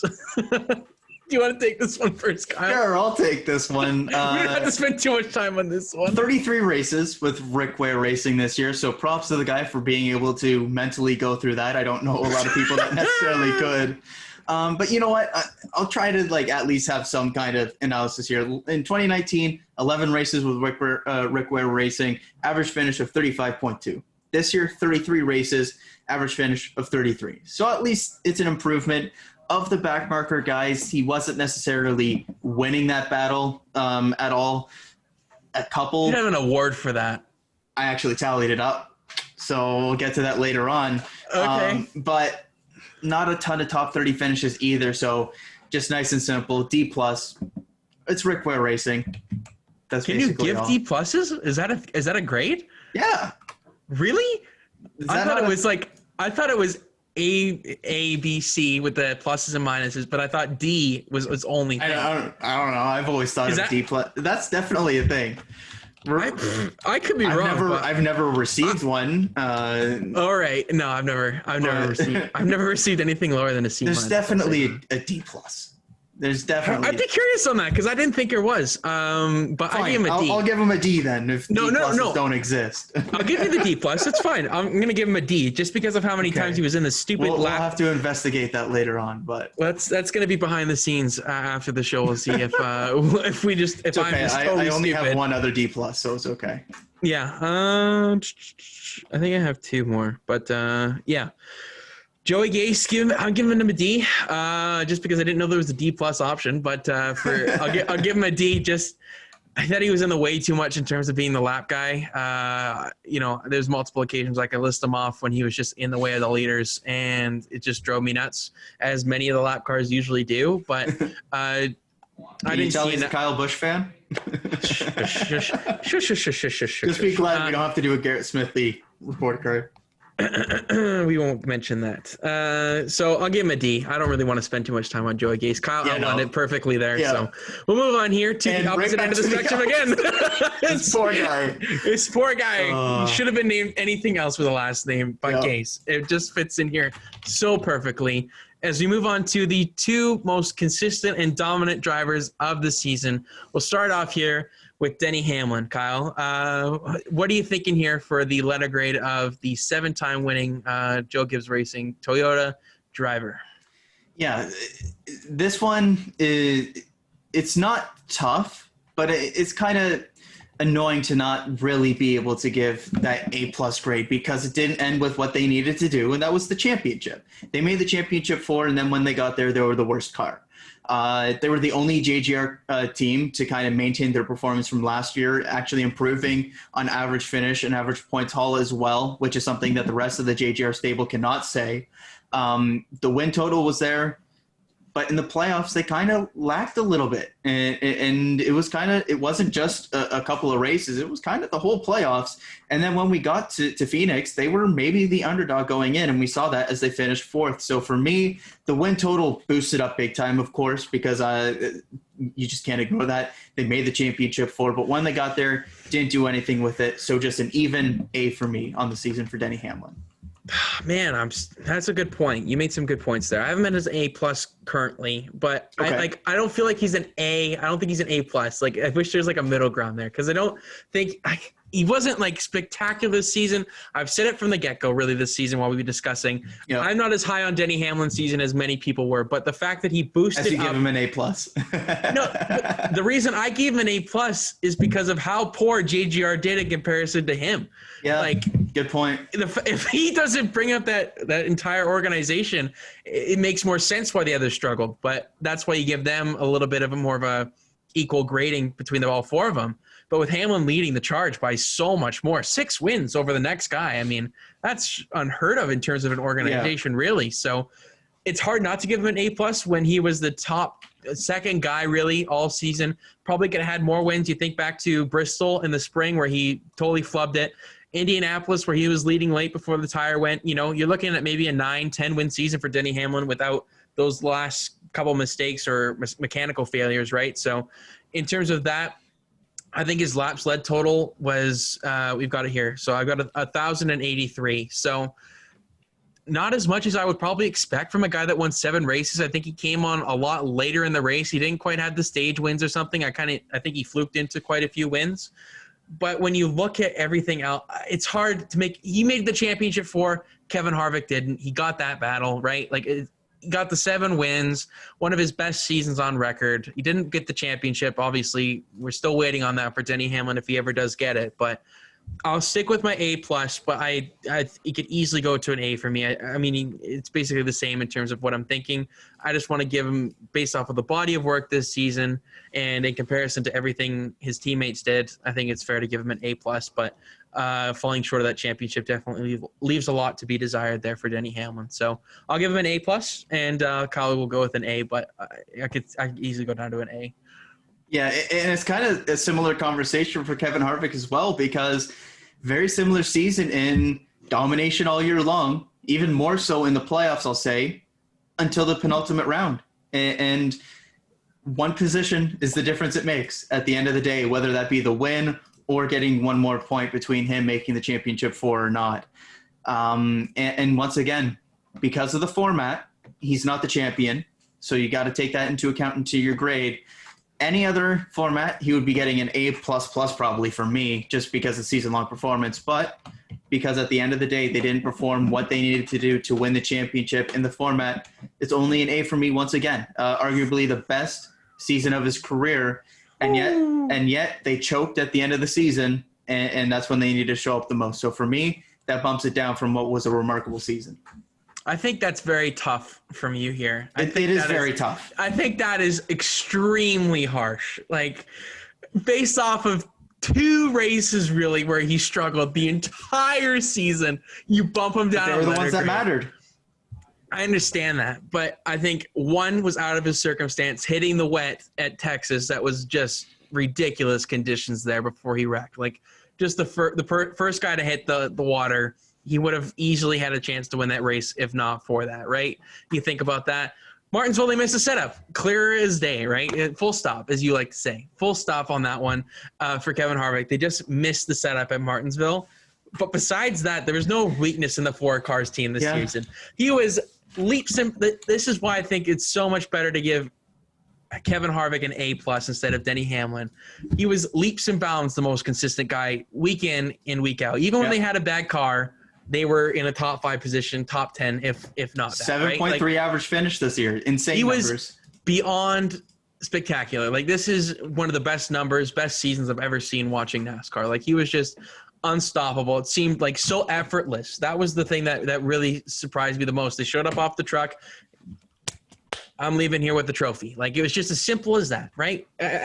It's so hard. Just because he missed the championship 4, that's obviously tough, right? Like, the fact that he didn't make the championship 4 is very tough. But I would even give him an A++ on his season if I could. Like, I know it's reserved for the champion. You can if you want to. But no, I'm not going to do that. But A+ for sure for Kevin Harvick. He was just so damn good. Like, I know he didn't get the stage wins, which is crazy to say. He only had 7 stage wins this season. Yeah, that's think weird. About it, like, I thought he would have a lot more than that, but he led a lot of laps, the most laps led in the series this season, and I think 27 top 10s, 20 top 5s. I mean, he was just beyond good. Like, he was incredible this season, and especially in comparison to his teammates who were jack squat this season, who could barely get a win. Like, 9 wins compared to 1 amongst the 3 of them. Custer. Right? Like, the fact that he's that much better, Rodney Childers brings that entire team up. Like, there's no doubt about it. Rodney Childers is probably the best crew chief in the garage area. So I think you're being extremely harsh on Kevin Harvick for giving him just an A there, but I'm giving him an A+. I probably would give him an A++, despite not even making the championship 4. I give him an A for even the effort that he made on Kyle Busch in that last corner, just because of how much it mattered to him. Well, at the end of the day, he got an F for it because he failed at it. So no, I give him an A for effort. Not to say the execution was great, but the A was good for effort. So that's my grade for Kevin Harvick, an A+ there. So I think we need to spend a little bit more time on those two. On the bigger ones, of course. Yeah, but so an A for both Denny Hamlin and Kevin Harvick for Kyle. And then I've got A+ for both of them. We're bouncing back and forth between the ends of the spectrum right here in this group. Because up next, we're back to one Timmy Hill. And definitely a weird year for Timmy Hill, to say the least, because he won a race, technically. He went out and showed the iRacing prowess and won at, what was it, Texas? That was what's the one that he won there? He got the cowboy hat out of it. Yeah, exactly. There you go. So great in that regard. The season itself for MBM, their first time trying the full-time season, was rough. They were consistently the worst of the back markers for multiple reasons, whether that be mechanical failures or just raw speed. But Timmy Hill was the only back marker to go out and get a stage point, because he did so at the Charlotte Roval there in kind of the strategy between the rain and the wet, or the wets and the slicks and everything there. Ended up playing it out well, was good on the restart, ended up finishing the top 10 in the stage, then had a mechanical failure and didn't finish the race. But all that taken into account, I'll give Timmy Hill a very solid C-, because the season, in terms of the on-track performance, wasn't good. But you look at the extracurriculars, the stage point finish, the iRacing stuff, all that kind of stuff, gives a bit of a bump up for me. I'm surprised you're that low on Timmy Hill, to be honest. I think that's extremely harsh on him. I mean, I gave him a B+. I gave Timmy Hill a B+, because I'm an optimist, and I think that with the win on iRacing, I know it's not for points or anything like that, but he got to show his prowess on there. Yeah. He ran, I think, the most races out of anybody across all 3 NASCAR series this season. The guy was just a machine. He gets the Ross Chastain Award. Yeah, so I think he had like 50-something starts there across all 3 series. Like, it was a really impressive number. Could have been more. I could be wrong on that, but like, he was just spectacular. I think the amount of times he was in a car, not just in the Cup Series. I'm going to expand Timmy Hill here because he just did a great job this entire year. I thought he did a great job as a lap car this season, which you have to do. I thought he stayed out of the way. That has to come into effect for these back markers. If you're in the way or not, if you know how to drive or not, I think Timmy Hill proved that he's one of the best amongst the back markers. I could see him. I would love to see him get a shot in a mediocre ride just to see how he could do. I think there's a lot to be had there for Timmy Hill. When you look at him beating like someone like William Byron on iRacing, I mean, that's no slouch. So, and you look at how William Byron came up through the ranks, I think Timmy Hill could be someone that deserves a not necessarily an equal opportunity by any means, because he didn't have that rise through the ranks like Byron did. But I think Timmy Hill did an admirable job this season with the equipment that he got. A stage point, like, are you kidding me? For a back market team, I know his strategy, but like, that would be getting like an A in my books. But just based off of the whole season, I mean, it's tough to give him like an A grade just when you look at who gets A grades that we've given us so far. But I think a B+ is definitely deserving for Timmy Hill there. So, yeah, congrats to him on that iRacing win as well. So I think that's a great little tidbit to end Timmy Hill's 2020 season. I think this next one is pretty easy as well for both of us, as you talk about it there, with the one job of a back marker is to stay out of the way. And, well, our next one is Quin Houff. And there's one thing he didn't do this year, and that was stay out of the way. A couple of times he got in the way of some people. And you look at the big one being when he inexplicably tried to come to pit road. Where was it at again? I can't remember what race it was. I think it was Texas again. I think it was Texas. Damn Texas. That's right, because it was the Dillon one. So yeah, this one's easy for me because gets in the way, which is something that you can't do as a back marker. He's inexperienced, so it's not even like a guy that's come up and maybe has some pedigree being good as a back marker. And he was also much worse in terms of performance than his predecessor, Landon Cassill. So for me, hey, you know what? You're calling me harsh. I'm going to bust it out. F for Quin Houff this year. Yep. I agree. I'm not holding back on Quin Houff, man. Like, he had some bad moments this season, and that Texas one is just inexcusable. Like, it's hard to not give him an F just based off of that alone. I don't care what he would have done for the rest of the season. That's just inexcusable for the top level of stock car racing. So, I mean, Landon Cassill deserves that ride 10 times more than Quin Houff does. And we've talked about that on the show as well. So, well, I think we'll hold back from the criticism on Quin Houff, and F says it all in the letter grade. So, we'll move on here to a bit of a bittersweet one here. Jimmie Johnson, the 7-time champ in his final season, missed the playoffs for the second consecutive season, but in large part to missing essentially 2 races with the post-race inspection failure at Charlotte after finishing second in the Coke 600, and then the positive COVID test for the Brickyard. So pretty rough there for 2 of the 4 crown jewels there, hey? I mean, that's an unfortunate way to end Jimmie Johnson's Cup Series career here. So there's a lot of different ways you can go with this one for Jimmie Johnson. Was in contention there at Daytona, but despite being missing those 2 races, was in contention there late for that final transfer spot on points for the playoffs, but got caught up in a late wreck there, so that took him out of contention. Valiant effort from the 48 team this season. And do you want to lead this one off here for Jimmie Johnson? Sure. I can lead it off. Okay. You did the Go last for it. Go for it. Because you seem a little hesitant. I'll lead this one off for Jimmie Johnson. I'll give him a B-. Okay. I don't want to be too harsh on the guy. He had a lot of things go wrong. Showed me a lot more. When we did our show for RTA Race Day last year, when I came on as an analyst for our 10-minute, 5-minute show or whatever it was, you asked me about Jimmie Johnson because that was the race after he wrecked out of the Brickyard race where he missed the playoffs in that big wreck and he just fell short, right? So, but I said on that show, I think there's a lot to be had with Cliff Daniels, and I like the partnership that they have coming into this season, and I think that they will make the playoffs. I saw that at the beginning of the season as well. I thought Jimmie Johnson is a playoff guy, and he would have been if it not for COVID-19 and the post-race inspection failure. That's straight up. Like, he would have made the playoffs, no doubt about it. Matt DiBenedetto would probably be on the outside looking in, right? So when I take all that into account, the incredible season that it was, not having fans for the most of it, and his final season, ending it on a 5th-place finish, the best of the rest of the championship 4, B- is the best grade I could give him. I can't give him anything higher than that just based off of missing the playoffs in the first place. If he had better results other than the 2 races he missed, he probably would make the playoffs. So he had some down parts, had some bad luck to end his season. Like, it was just a culmination of different things that led to Jimmie Johnson missing the playoffs. But I don't know. It's so difficult. Like, I feel so bad for him, kind of thing. Like, I wish I could give him an A+ for his final season, but a B- is as best as I can do. I don't know.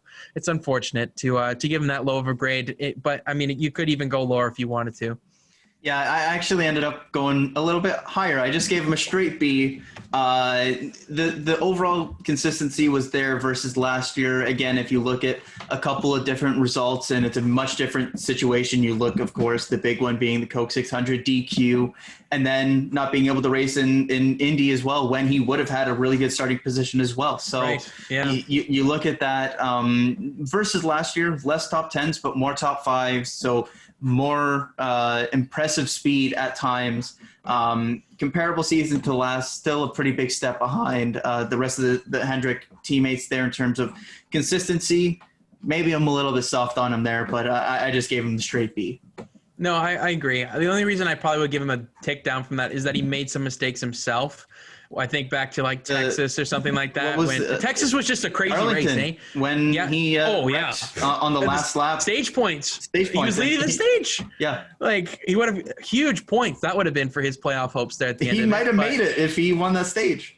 Exactly. There's I think he lost about 90 points that you could definitely list off the top of your head that you could just throw straight in there. So he's a playoff guy this season. Just because of the circumstances, he fell short of that. So a disappointing end for the 7-time champion as a whole for his season, but a final good race to end his career with a 5th-place finish. So not too bad of a paint scheme. Would have liked to have seen something better for his championship final. I thought it actually ended up looking pretty good on track. I think they could have done something more for his 7 championships. Like, just put it on like the bumper cover or something like that, or on the tail, the rear end, behind the spoiler kind of thing. They could have done something to as a nod to his 7 championships. But we're being picky on the paint schemes. It's about the driver. So B- and a B for Jimmie Johnson. We move on to Erik Jones, Kyle. This is a tough one as well. There's a lot. Honestly, of tough grades. I haven't decided on my grade for Erik Jones yet. You haven't? I've got obviously I've got a range that I'm looking at, but I don't know how harsh to go. Is what I'll say. Damn. I'll talk through kind of my thought process. We can both talk about this one because I'm curious on what you got. Because for me, the miss the playoffs is a huge knock. The performance was down from last year, but so was the rest of JGR. So maybe you lessen the grade for Erik Jones, but he lost his ride with Joe Gibbs Racing. Like, that's got to factor in here, right? Yeah. So looking at it all, he did end up being like the 17th place guy, and actually on season-long points, he would have been a top 16 guy, would have finished 15th overall in season-long points with 873, so just barely inside that range. But I want to give him a higher grade, but I can't really. So I have it. What I'll say is I have a very harsh grade written down here. I'm going to bump it up slightly, and I'll give Erik Jones one of our fabled D pluses. Okay. You had it a D initially. Is that what you're saying? Yes. Yeah. I'm going to give him a C minus. Okay. Just a little bit higher. I could definitely go with a D plus if that's even a thing, but I'll definitely go with a C minus for Erik Jones. Disappointing. There's no other word really to describe it. Like, it was a letdown of a season for Erik Jones when we came into this year after starting it off so great with the Busch Clash. I mean, how could you not forget that mangled car? Like, it was just, this is Erik Jones' year. He's going to finally get that resurgence and try and build from that first win at Daytona in the 2019 season. He can build it towards 2020, and it was anything but. Didn't get a win this season. I mean, that's just disappointing in itself after taking a step back. When I look at William Byron, who I compare him a lot with, Byron taking that step forward by getting that win. Jones, after getting that win last year, takes that step back. So that has to factor in. That's why I give Byron an A minus and you give Erik Jones a C minus to me. I think that's just two opposite ends of the spectrum in terms of how their trajectory is going. And to go to RPM and not get that Hendrick Motorsports ride that seemed vacant to him, just not bringing a lot of sponsorship dollars to probably didn't help with that. But to go to a downgrade now to Richard Petty Motorsports Equipment in the 43, that's a tough pill to swallow for Erik Jones after winning a Truck Series championship, falls short of an Xfinity championship just based off of a Cole Witt staying out on a stupid strategy call there at the end. Like, don't get me started on that one. But the Cup Series tenure for Erik Jones at Joe Gibbs Racing has just been so up and down. Like, he can be so good at some places, but so bad at the others. Like, it's just, there's no consistency whatsoever in his tenure at Joe Gibbs Racing. So I'm hoping that once RPM, they can just get the best result they can out of the car, and he doesn't have to focus on comparing himself to his teammates as much there. He's just a single focus over there. But for this season, C plus is the best I can do. I could even go harsher. I could go C minus, excuse me. C minus, excuse me. Yeah, that's as tough as that's about as light as I can go on him. Really, I could go tougher on him. Hey, but well, I don't want to go. The next one here is pretty easy as well. We're up to Matt Kenseth, and it's unfortunate to say, but the return was just simply put a failure this year. It just wasn't anything near what Kyle Larson was able to do in the car. 6 positions worse on average, 13 points per race worse. Just nowhere near what 6 he points? needed. Really? That's it for the average finish? 6.3 places, 13.3 points. I'm just shocked that that's not lower, to be honest. Like, Honestly, I thought it would be almost double digits, if not double digits, to be honest. Like, I think it's actually better than I thought it would be in terms of that. But the points per race, that's tough. Yeah, just wasn't what Chip Ganassi Racing was hoping to get as a replacement driver for Kyle Larson there. So easy enough, F for me. Yeah, I gotta give him an F too. It sucks. Oh man, I could have given him a D minus if that's a thing. Like, I think that second place at Indianapolis was very, very impressive, but he made a lot of stupid mistakes this season. And he showed promise when he came back at the Darlington races, ran around the 15th to 10th range there for both races, and the double week there with the Sunday and the Wednesday race. Did decent in both of them. So you're thinking, oh, could he sneak a win, or could he, maybe try and get that points haul back? But from there, it was just off until Indianapolis, and then after that, it was bad. It was bad. So I have to give him an F, but I could give him a D minus just based off of the courage it came to come back and replace the entire storyline that was Kyle Larson at that time. So that's big shoes, or tough circumstances to go into. To replace a guy like that with everything that happened around that time. So, and he didn't have to come back. He didn't have to sign up for this, but he did. He took the leap of faith, and I'm sure he wishes now that he didn't, probably after the season that he had to deal with and everything that with the COVID-19 restrictions and policies and not being with his family as much. I think he's going to take a step back and realize this probably wasn't the right decision.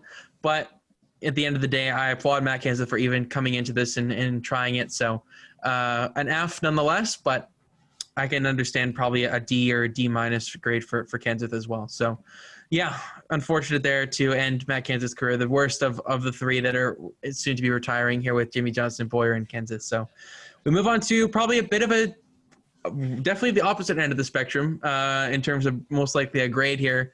And Brad Keselowski, Kyle. Do you want to take this one first here? Sure. Going into the season, my expectations were kind of tempered for Keselowski just because of the partnership with Jeremy Bullins. And Bullins, rightfully so, to this point in his career, I think had been criticized as a crew chief for maybe making some questionable decisions or being kind of that third guy at Penske by a significant margin. And when we saw the crew chief shakeup, I think a lot of people pointed to Keselowski and said, this is the guy that lost here, because he's getting the third best crew chief. And if you look back to what we said at the beginning of the year with it, I think a lot of that is echoed. But what ended up happening was the best of the three. Consistently better than what he was last year. A legitimate championship threat by the final race there, and probably should have been much closer to it had the pit crew not kind of screwed him over there. Very impressed with Brad Keselowski this season. A bit unfortunate, given the circumstances, to not get a long-term extension there. You probably would have hoped to get that in the season that he did, given his age, his tenure with the team, all that kind of involved. But getting one extra win versus last year, 5 more top tens, improving the average finish by almost 3 full positions, gets Brad Keselowski nice even A grade for me. I have the same grade. I couldn't put him on the same level as Hamlin and Harvick for the season just based off of the lack of wins. But championship 4 appearance, could have easily won the championship if it was not for his pit crew being so lackluster in that final race. Yep. So I think that's a huge step in the right direction. The most speed I've ever seen from Brad Keselowski since he last won his championship, I'd say. Yeah. 2014, maybe. He was pretty good that year as well. But besides that, I think this was definitely the best season consistency-wise and wins. In terms of average finish, he actually matched his average finish from the 2012 season. Wow, that's impressive for his championship-winning season. Interesting. That's a good little tidbit there, Kyle. Nice stat too. I just have his racing reference pulled up and just looked at the average finish. But yeah, 10.1 in 2014. 2014 average finish was 12.6. Okay, so not too bad, but definitely a little bit off of what his. He had the high end, obviously, with the win total, but the top tens is actually among kind of the mid tier to lower of his career. Does he have any higher ones than 2014 besides his 2012 one? If he in terms of wins, average finish, the highest of his career is 10.1 achieved in both 2012 and 2020. After that, the next highest is, looking here, actually 2015 with 11.1 average finish, even though he only had the 1 win, 25 top tens, which is the most of his career. Interesting. So there you go. I wouldn't have thought 2015. I could understand it. I wouldn't say it 100%, but I think that 2015 stint there, was pretty good for Keselowski. 2014, he had the high-end performance of the wins. 2015, he had the consistency. Yeah, just couldn't quite get that second championship there, and he falls short again here. But yeah, nothing short of spectacular, really, for Brad Keselowski after coming into a contract season when I thought he would be out the door at Penske. When the start, it seemed like the 48 car seemed like a likely destination in terms of previous relationship with Hendrick, and it seemed like the right time to maybe move on from Penske, considering what they've got in their pipeline with Austin Cindric and whatnot. But it's interesting to see if Brad Keselowski is in his final season this year with Penske moving into 2022, just based off of the 1-year contract extension. But I think for a championship 4 appearance, the best of the Penske cars this season by far in terms of consistency and wins, it's a very good season for Brad Keselowski to take away here. So we'll move on here to Corey LaJoie, Kyle, topic of discussion on this show over the past week and a half or so. And I'm just going to be straight up. I give him a C+. I didn't give him anything too high, too low. kind of just a mediocre season for Corey LaJoie. I thought he had some bright spots here and there, but had a lot of mechanical trouble to end the season. And the 32 car, you can't expect too much from it. I've kind of lightened up on that stance that I took about a week and a half ago. Like, I understood what you were saying a little bit more. I took it in. I think it was just the heat of the moment. But Corey LaJoie is one of those guys that we're looking at, especially for yourself, Kyle, that needs a bit more of a opportunity to prove himself in a better quality level of vehicle. And this season, he did some things that I definitely could see why he would be warranted of something like that. But at the same time, I think there's some things that take me back a little bit from that stance. But C+ for Corey LaJoie for me. Yeah, I went slightly higher with just the B-, and once again, just ever so slightly inching up that average finish for that team, up to 25.6 this year versus 25.9 in 2019. Again, that's marginal difference, but for a backmarker team, it's those kind of 1-2 places per race that end up mattering pretty big. So, and given the fact that he's outperformed Matt DiBenedetto in that car as well, that's a big factor for me. Just kind of my personal thoughts on LaJoie as a driver. Hope that we can see him in some decent stuff going into the future. Looks like he'll end up at Fast Motorsports. That still isn't confirmed yet, but this season, just a nice solid B-, a very similar season to what he had the year previous. Yeah, for sure. We'll see how he does, and most likely Spire Motorsports equipment in 2021. We move on to the final Championship 4 guy that we have not gotten to. That's Joey Logano. A hot topic of discussion this season on this show for many reasons, but as per usual. Yeah, it was no surprise, really. It was inevitable that his name would come up in discussions, whether that's on the positive side or the negative side here. But for Joey Logano, do you want to take this one first? I will. This is a guy that I kind of struggled to kind of get a full read on because the start of the year was so hot with the 2 wins, and then the COVID break happened. And when he came back, just wasn't the same kind of top driver looking to get the wins. At the end of the year, though, some of the stats kind of surprised me, whether that be an 11.9 average finish, the 21 top 10s, finished the season well, obviously made the Championship 4. I think the stat you had there from NASCAR.com was best average running position of the entire field, which is something that surprised me there. So was consistent. But when you look at season-long stuff, it was a little bit lesser than what it was last year. 1.1 positions worse than 2019, and 1.9 points per race worse than 2019. I maybe expected a little bit more between that partnership between Joey Logano and Paul Wolfe, that new thing going into this season. Maybe the highest expectations for them going into this season, and didn't quite meet those. So for me, maybe it's a little bit harsh given that they made the Championship 4, but I went with a B+. I went with a B for Joey Logano. Okay.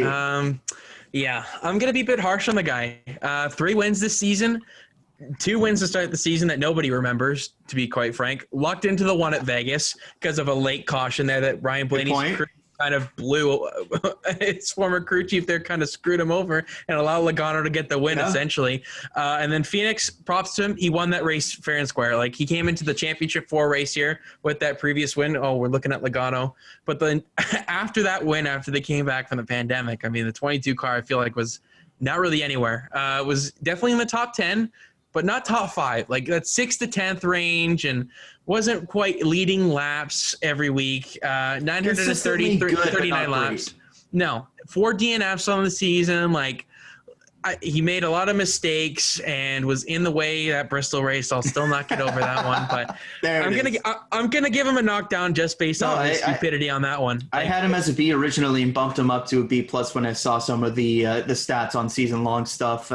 Was very consistent, but yeah, for Joey Logano, for Penske, you would expect him to maybe step up, especially with Paul Wolfe as crew chief this season.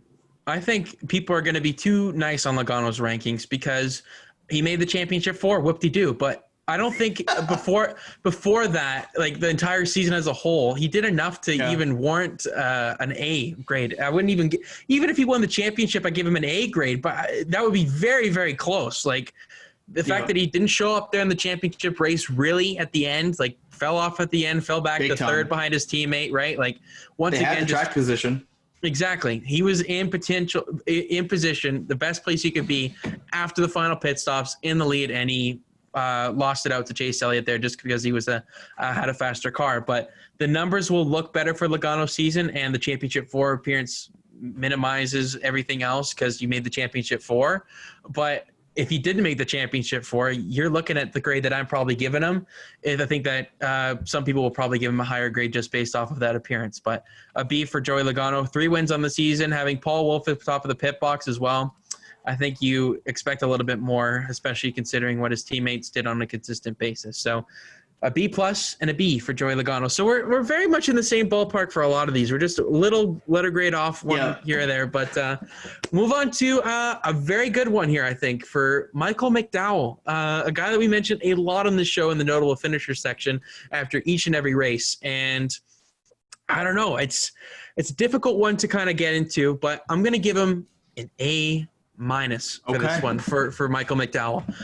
Did exceptional things on the track this season. Without a doubt, his best season in his career, And I couldn't have asked for much more from Michael McDowell from a front row team that was near the back half of the mid-pack battle. They took that next step forward here this season, and he ended up finishing 23rd in the points. Like, that's pretty damn impressive. Ahead of both JTG cars, ahead of both Roush. Well, not ahead of both Roush cars, but Ryan Newman, we can kind of exempt him from basically everything that happened after the season. It was just never the same. But I mean, beat the 42 car. I mean, Matt Kenseth was in there for the majority of the season, but never found form. So 23rd in points for Michael McDowell gives me an A- based off the expectations I had of him going into this season and the performances that he gave pretty much week in and week out. Very solid top 20, top 25 guy. Yeah, I agree. I went A- as well.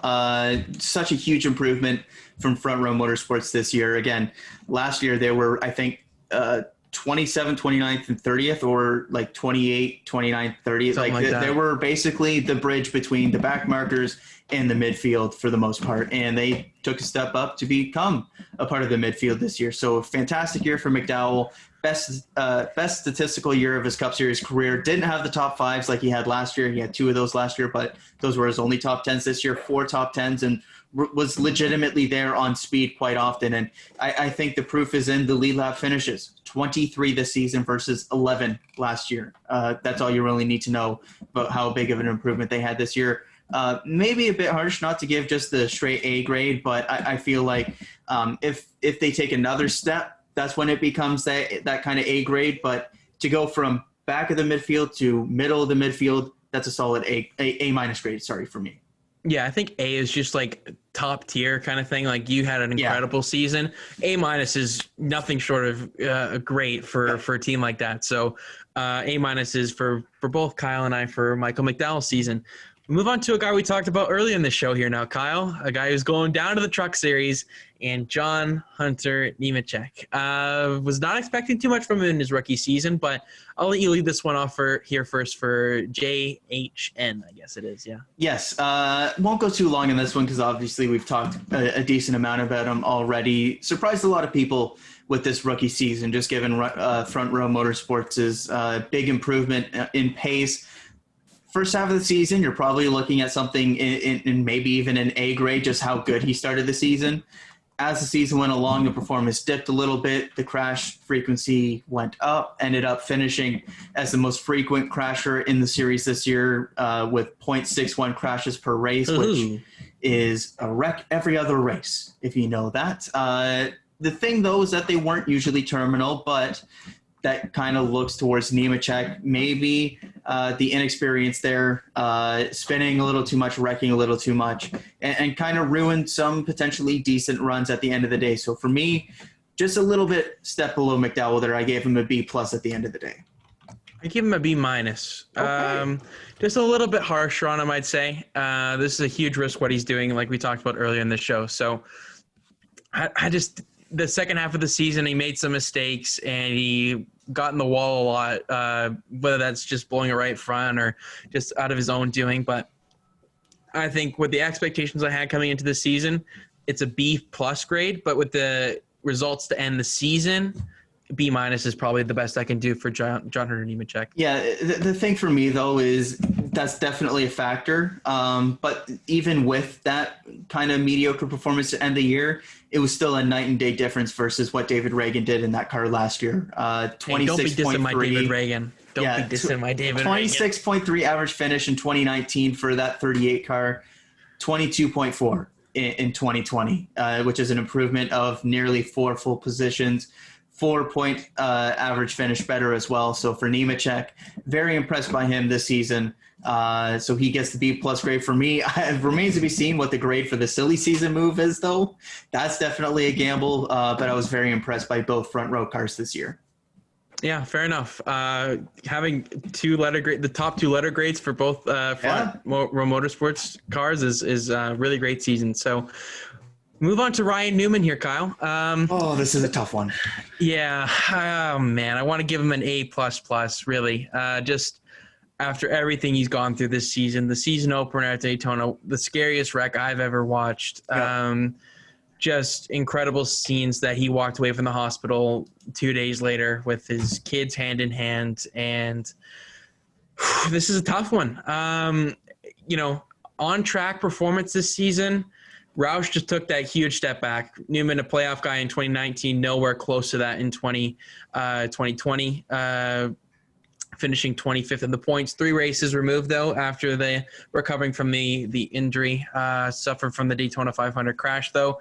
So all things considered, I'm going to give Ryan Newman a B- for his season. I'm going to be very, lenient on him, here with the grade, just based off of everything that he's had to deal with this season. I think he's been nothing short of inspirational for myself, that he came back and was willing to put himself through all this. And I think a B- does him justice for everything he had to deal with.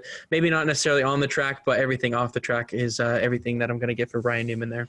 Yeah, I definitely see where you're coming from in that regard. I want to give him a higher grade, but simply put, Roush Fenway, it was quite simply horrible compared to what they were last year. And Ryan Newman is the elder statesman of that crew. He's supposed to be the leader there, and his performance wasn't good enough. 14.6 average finish in 2019, Mr. Consistency last year, average finish 20th this year. That's a loss of 5.4 positions.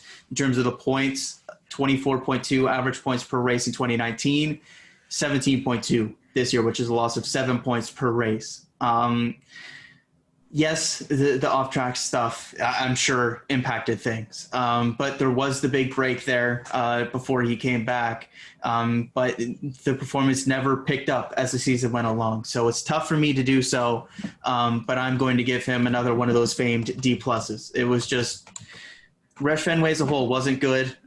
Chris Buescher at least showed some flashes at times. So he gets a slightly higher grade of a C- for me, but Newman, after coming off of the playoffs berth, very disappointing in terms of the on-track performance. But again, it's so tough to kind of isolate the performance away from the incident at the Daytona 500, though. Exactly. It's just bittersweet for Newman. Just came back, but just didn't get the performance there for the rest of the season. So we move on to a back marker here again, Kyle, in Brennan Poole, someone who unfortunately had to miss a race there. I think it was at Bristol there, just based off of sponsorship with Greg Galding coming in and JJ Gailey and all that kind of swap. But for the most part, he was in the majority of the races, 35 out of the 36, except for that Bristol race there. So did a decent job. I'm going to be honest for Brennan Poole this season. I'm going to give him a B-. Okay. I think similar. I think he was one of the best back markers on the season. Had some bright spots there. He ran well in the super speedways as well. Was in contention there. I think it was at Daytona or no, Talladega. I think it was. Talladega, he had the top 10. Yeah. So, I mean, that's pretty damn incredible for a back marker team. So I'm going to give him a B-. Just, it's hard not to give him an A just based off of the top 10 alone, but a B- is just a nice solid grade for Brennan Poole for me. Yeah, I agree a lot there. I'm actually going to go a little bit higher and just give him a B, and that's because I went through and looked at the leading back marker car for every single race, and Brennan Poole won 18 races in terms of the back marker battle. And of course, you've got a lot of time on your hands, my man. That's, hey, you know that's what? quite the stat. It actually only took like 10 minutes to compile, but that's the stuff you don't think is exposed to the viewers. You keep that. No, I'm sorry. That does not include Daniel Suarez though, because I thought that team, I exempted them, as did Go Fast Racing with Corey LaJoie. So just looking at the pure back markers of like your Spire, Starcom, Rick Ware, those kind of teams, that's what it ended up with. Brennan Poole finishing best 18 times there. Second place we'll get to a little bit later on is what I'll say. So for me, a B, slightly worse average finish than when Ross Chastain ran 35 races with Premium Motorsports last season. But very impressive stuff for Brennan Poole when I didn't have many expectations going in, as you mentioned there as well. Very solid back marker guy, wasn't in the way at all. Some decent finishes. So yeah, very solid B for me. Fair enough. We'll move on to a topic of discussion here in Ryan Preece. This is an interesting one, to say the least. But, man, I'm still deciding on this one as we speak, to be honest. This is a very difficult one, but I'll go with a D for Ryan Preece here. I'm not going to give him a D+ or a D-, or I'm sticking to my D thing. If it's wrong, then it's wrong. I probably could give him a D-, but I think in the end of things here, he did a decent job. I mean, it's not great by any means. Like, it was suffering from a lot of things this season in terms of reliability and consistency. Had that vicious crash at Kansas early in the summer there, walked away with it fine, left it pretty upset just because he didn't quite get to finish the race where he thought he should. So I respect that a lot about Ryan Preece. He's a great competitor, but what we expect from him in JTG Doherty equipment and the higher expectations, I'm not going to say like he's a playoff guy by any means, but the higher expectations that we put on Ryan Preece here, I have to give him a D grade. I'm not going to give him a full F. I think you probably could give him a full F, but I'm going to give him a D for this one. I'm actually not going to give him a full F because he did recover to some decent finishes by the end of the season. But yeah, I've talked about it a lot, so I'm not going to go too in depth with it, but just not good enough for my expectations for JTG Doherty. So I gave him a D-, if that is a thing. It's the only D- I believe I have here. So there you go. But couldn't be mean enough to just go with the full F because I think that he was at least a little bit better than what an F deserved. But JTG, man, they need a bounce back year because they had some rough luck, but also some rough performances that time this year. Right. And we've got Tyler Reddick next, so take it away. Yes, Tyler Reddick, kind of the opposite end of the spectrum in terms of a guy that steps in as a rookie and kind of exceeds expectations, especially with an RCR team that last year was not good with a rookie driver in Daniel Hemrick. And Tyler Reddick steps in there and by percentages actually had the biggest increase of performance over any driver change last season. Daniel Hemrick, 530 points season long in 2019. Tyler Reddick, 780. That's a 250-point difference to the tune of 38%. But Austin Dillon got the win and had the playoff run.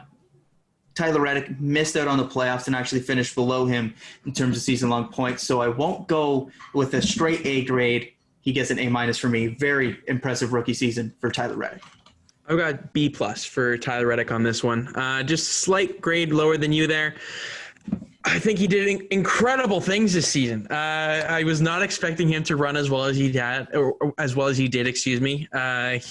Very consistent. I thought RCR would not be as well as they did, so that had something to do with it. But the fact that they were good and Tyler Reddick was good in that equipment, that's usually not the case where the rookie steps in and actually boosts the equipment, and he absolutely did this season. And at Kansas, you remember him rimming the wall in the first Kansas race, ran top 10, and just fell short of that just based off of some guys catching up with him as the race went on, yada, yada, yada. But Tyler Reddick did exceptional things this season, finishing second to his teammate at Texas. Could have easily won that race if he gets out in front on that restart and just holds him off. But just that little bit of inexperience there, and Austin Dillon's experience just kind of provoked that win there for the 3-car. But for Tyler Reddick, man, I think this is a great start. I had some doubts on him. I thought he just ran really well at Homestead, finishing 4th at Homestead in the Cup Series, though, this year.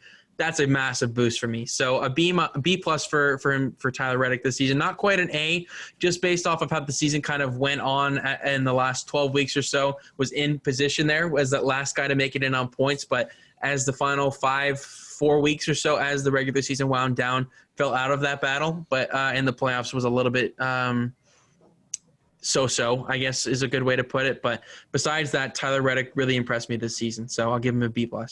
Yeah, he was very impressive. I think, based off of our letter grades as well, the most impressive rookie this year, I think, is the easiest way to put it. For sure, just based off of our expectations, yeah, 100%. Yeah. So next one up is one Ricky Stenhouse Jr. And this is a guy that has kind of had an up and down Cup Series career, to say the least.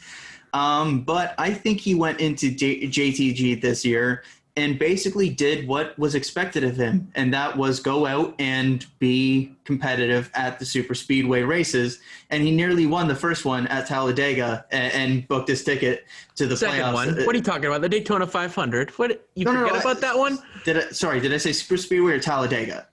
You said super speedway. Okay, I apologize. I meant to say the first Talladega. I apologize. But yeah, just a few inches away from completely shaking up the playoff picture there. Oh, God. That being said, outside of the super speedways, the performance was fairly mediocre. They had some bad luck at times, ran decent-ish, was nowhere near the performance of what Chris Buescher has done, what was an improvement over what the 47 did last year with Ryan Preece. So I went nice and neutral with just a straight C. Okay, I as well. I went with a straight C for him because I think the early season performance, he ran really well in the mile and a half. So when we first came back from the pandemic, and in the initial part of the season as well, showed some speed. I think it was at Vegas. He ran pretty well in the opening race and then had some things go wrong. But Stenhouse impressed me with what I was expecting this season. I thought it would be quite the morale cruncher going back words, I guess you could say, to JTG. So I wasn't expecting too much from him this season, but running very, very good at the super speedways as we expect him to. If he wins that race, Ryan Blaney's winless this season at Talladega kind of thing. Like, it's crazy to say that, but Ricky Stenhouse Jr. did some solid things, made some mistakes along the way, had some bad luck. That incredible streak there of like 4 races in a row where they finished last as an organization over there was just terrible. But I think a C. There's definitely room for improvement for Stenhouse on a consistency basis, but overall not too bad for the 47 team for Stenhouse. So that does it for him. We can move on to one of our last guys here. We got 4 more. We're getting down to crunch time here. It's been a long episode, but we'll keep grudging along here as we move on to Daniel Suarez. Coming into the season, missed the Daytona 500 on speed, just based off. They wrecked there, to be fair. Speed. I'm just trying to put that bluntly, but they did wreck out, and they unfortunately missed that race. So he only ran 35 races this season for Suarez. But when you look into this season, we weren't expecting too much from this 96 car. I mean, it's just basically a chassis on wheels. There's not any other way to put it, right? Like, I feel bad for the guy going from Gibbs winning an Xfinity championship, replacing Carl Edwards for 2 seasons, moving over to SHR because you've got someone like Erik Jones and Martin Truex Jr. are available. So you move over to that. Then he moves over to SHR, and then they struggle and miss the playoffs. Then you've got a rookie in Cole Custer that is just like incredible in the Xfinity series. How could you not promote him? Suarez was always going to be the man out, and then he moves back to the Toyota camp here, and I thought he did an admirable job. B+ for me for Daniel Suarez this season.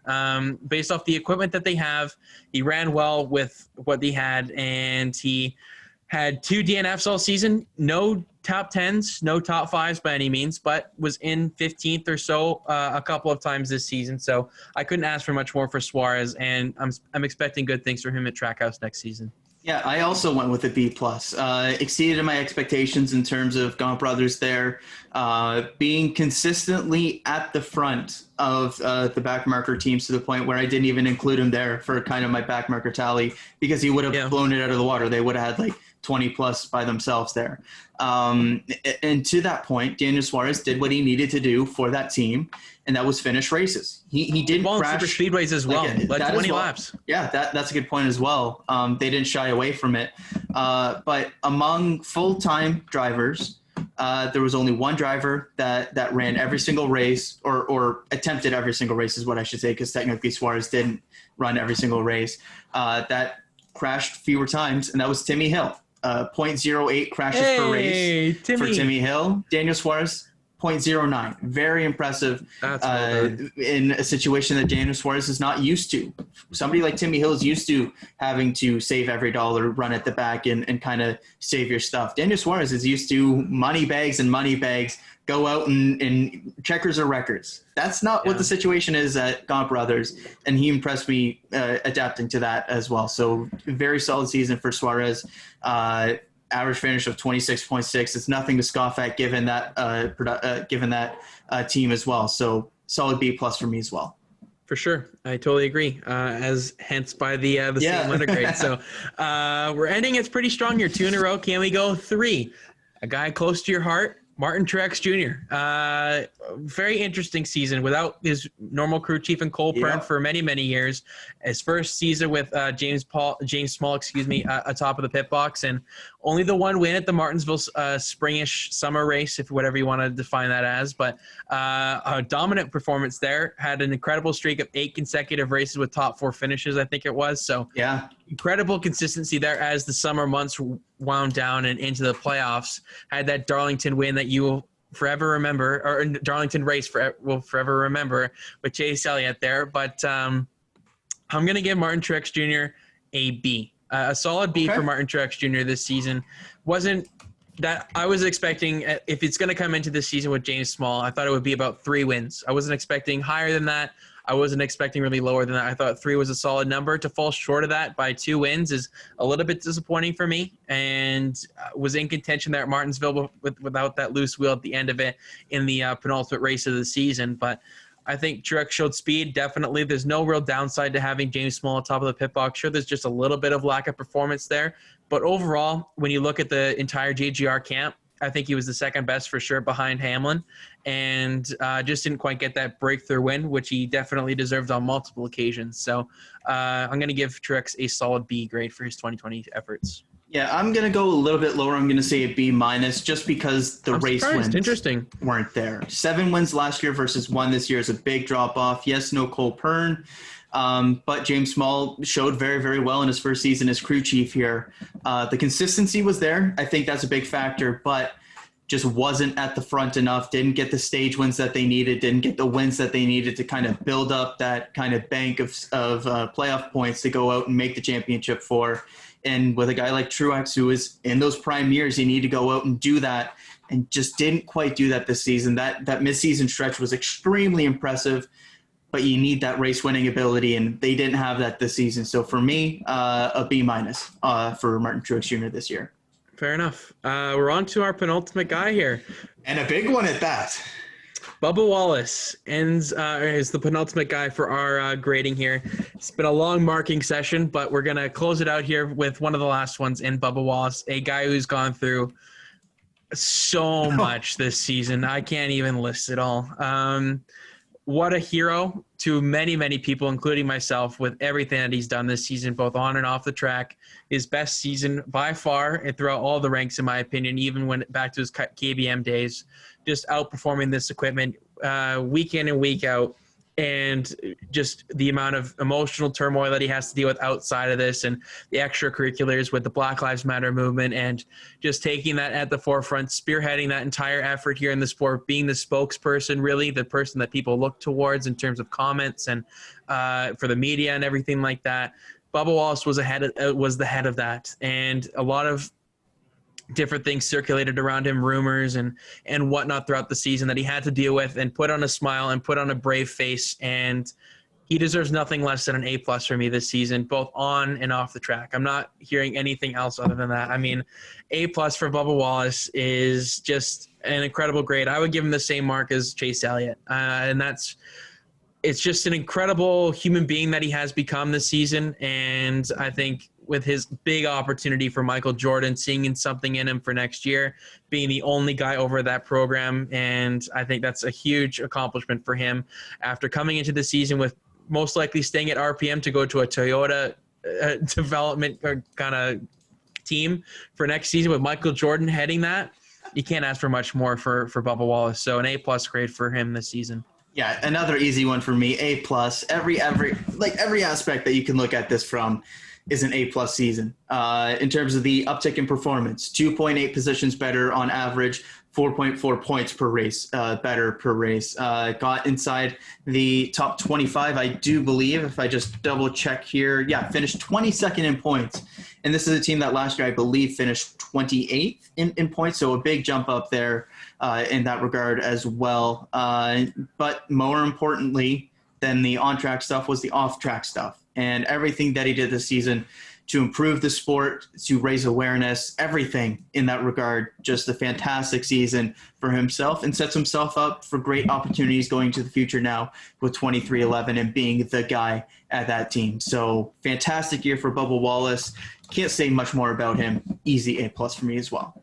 Yeah, for sure. Congratulations to Bubba Wallace on being one of the very select few to get an A+ from both myself and Kyle for their 2020 season. So we rounded out with the biggest name of them all.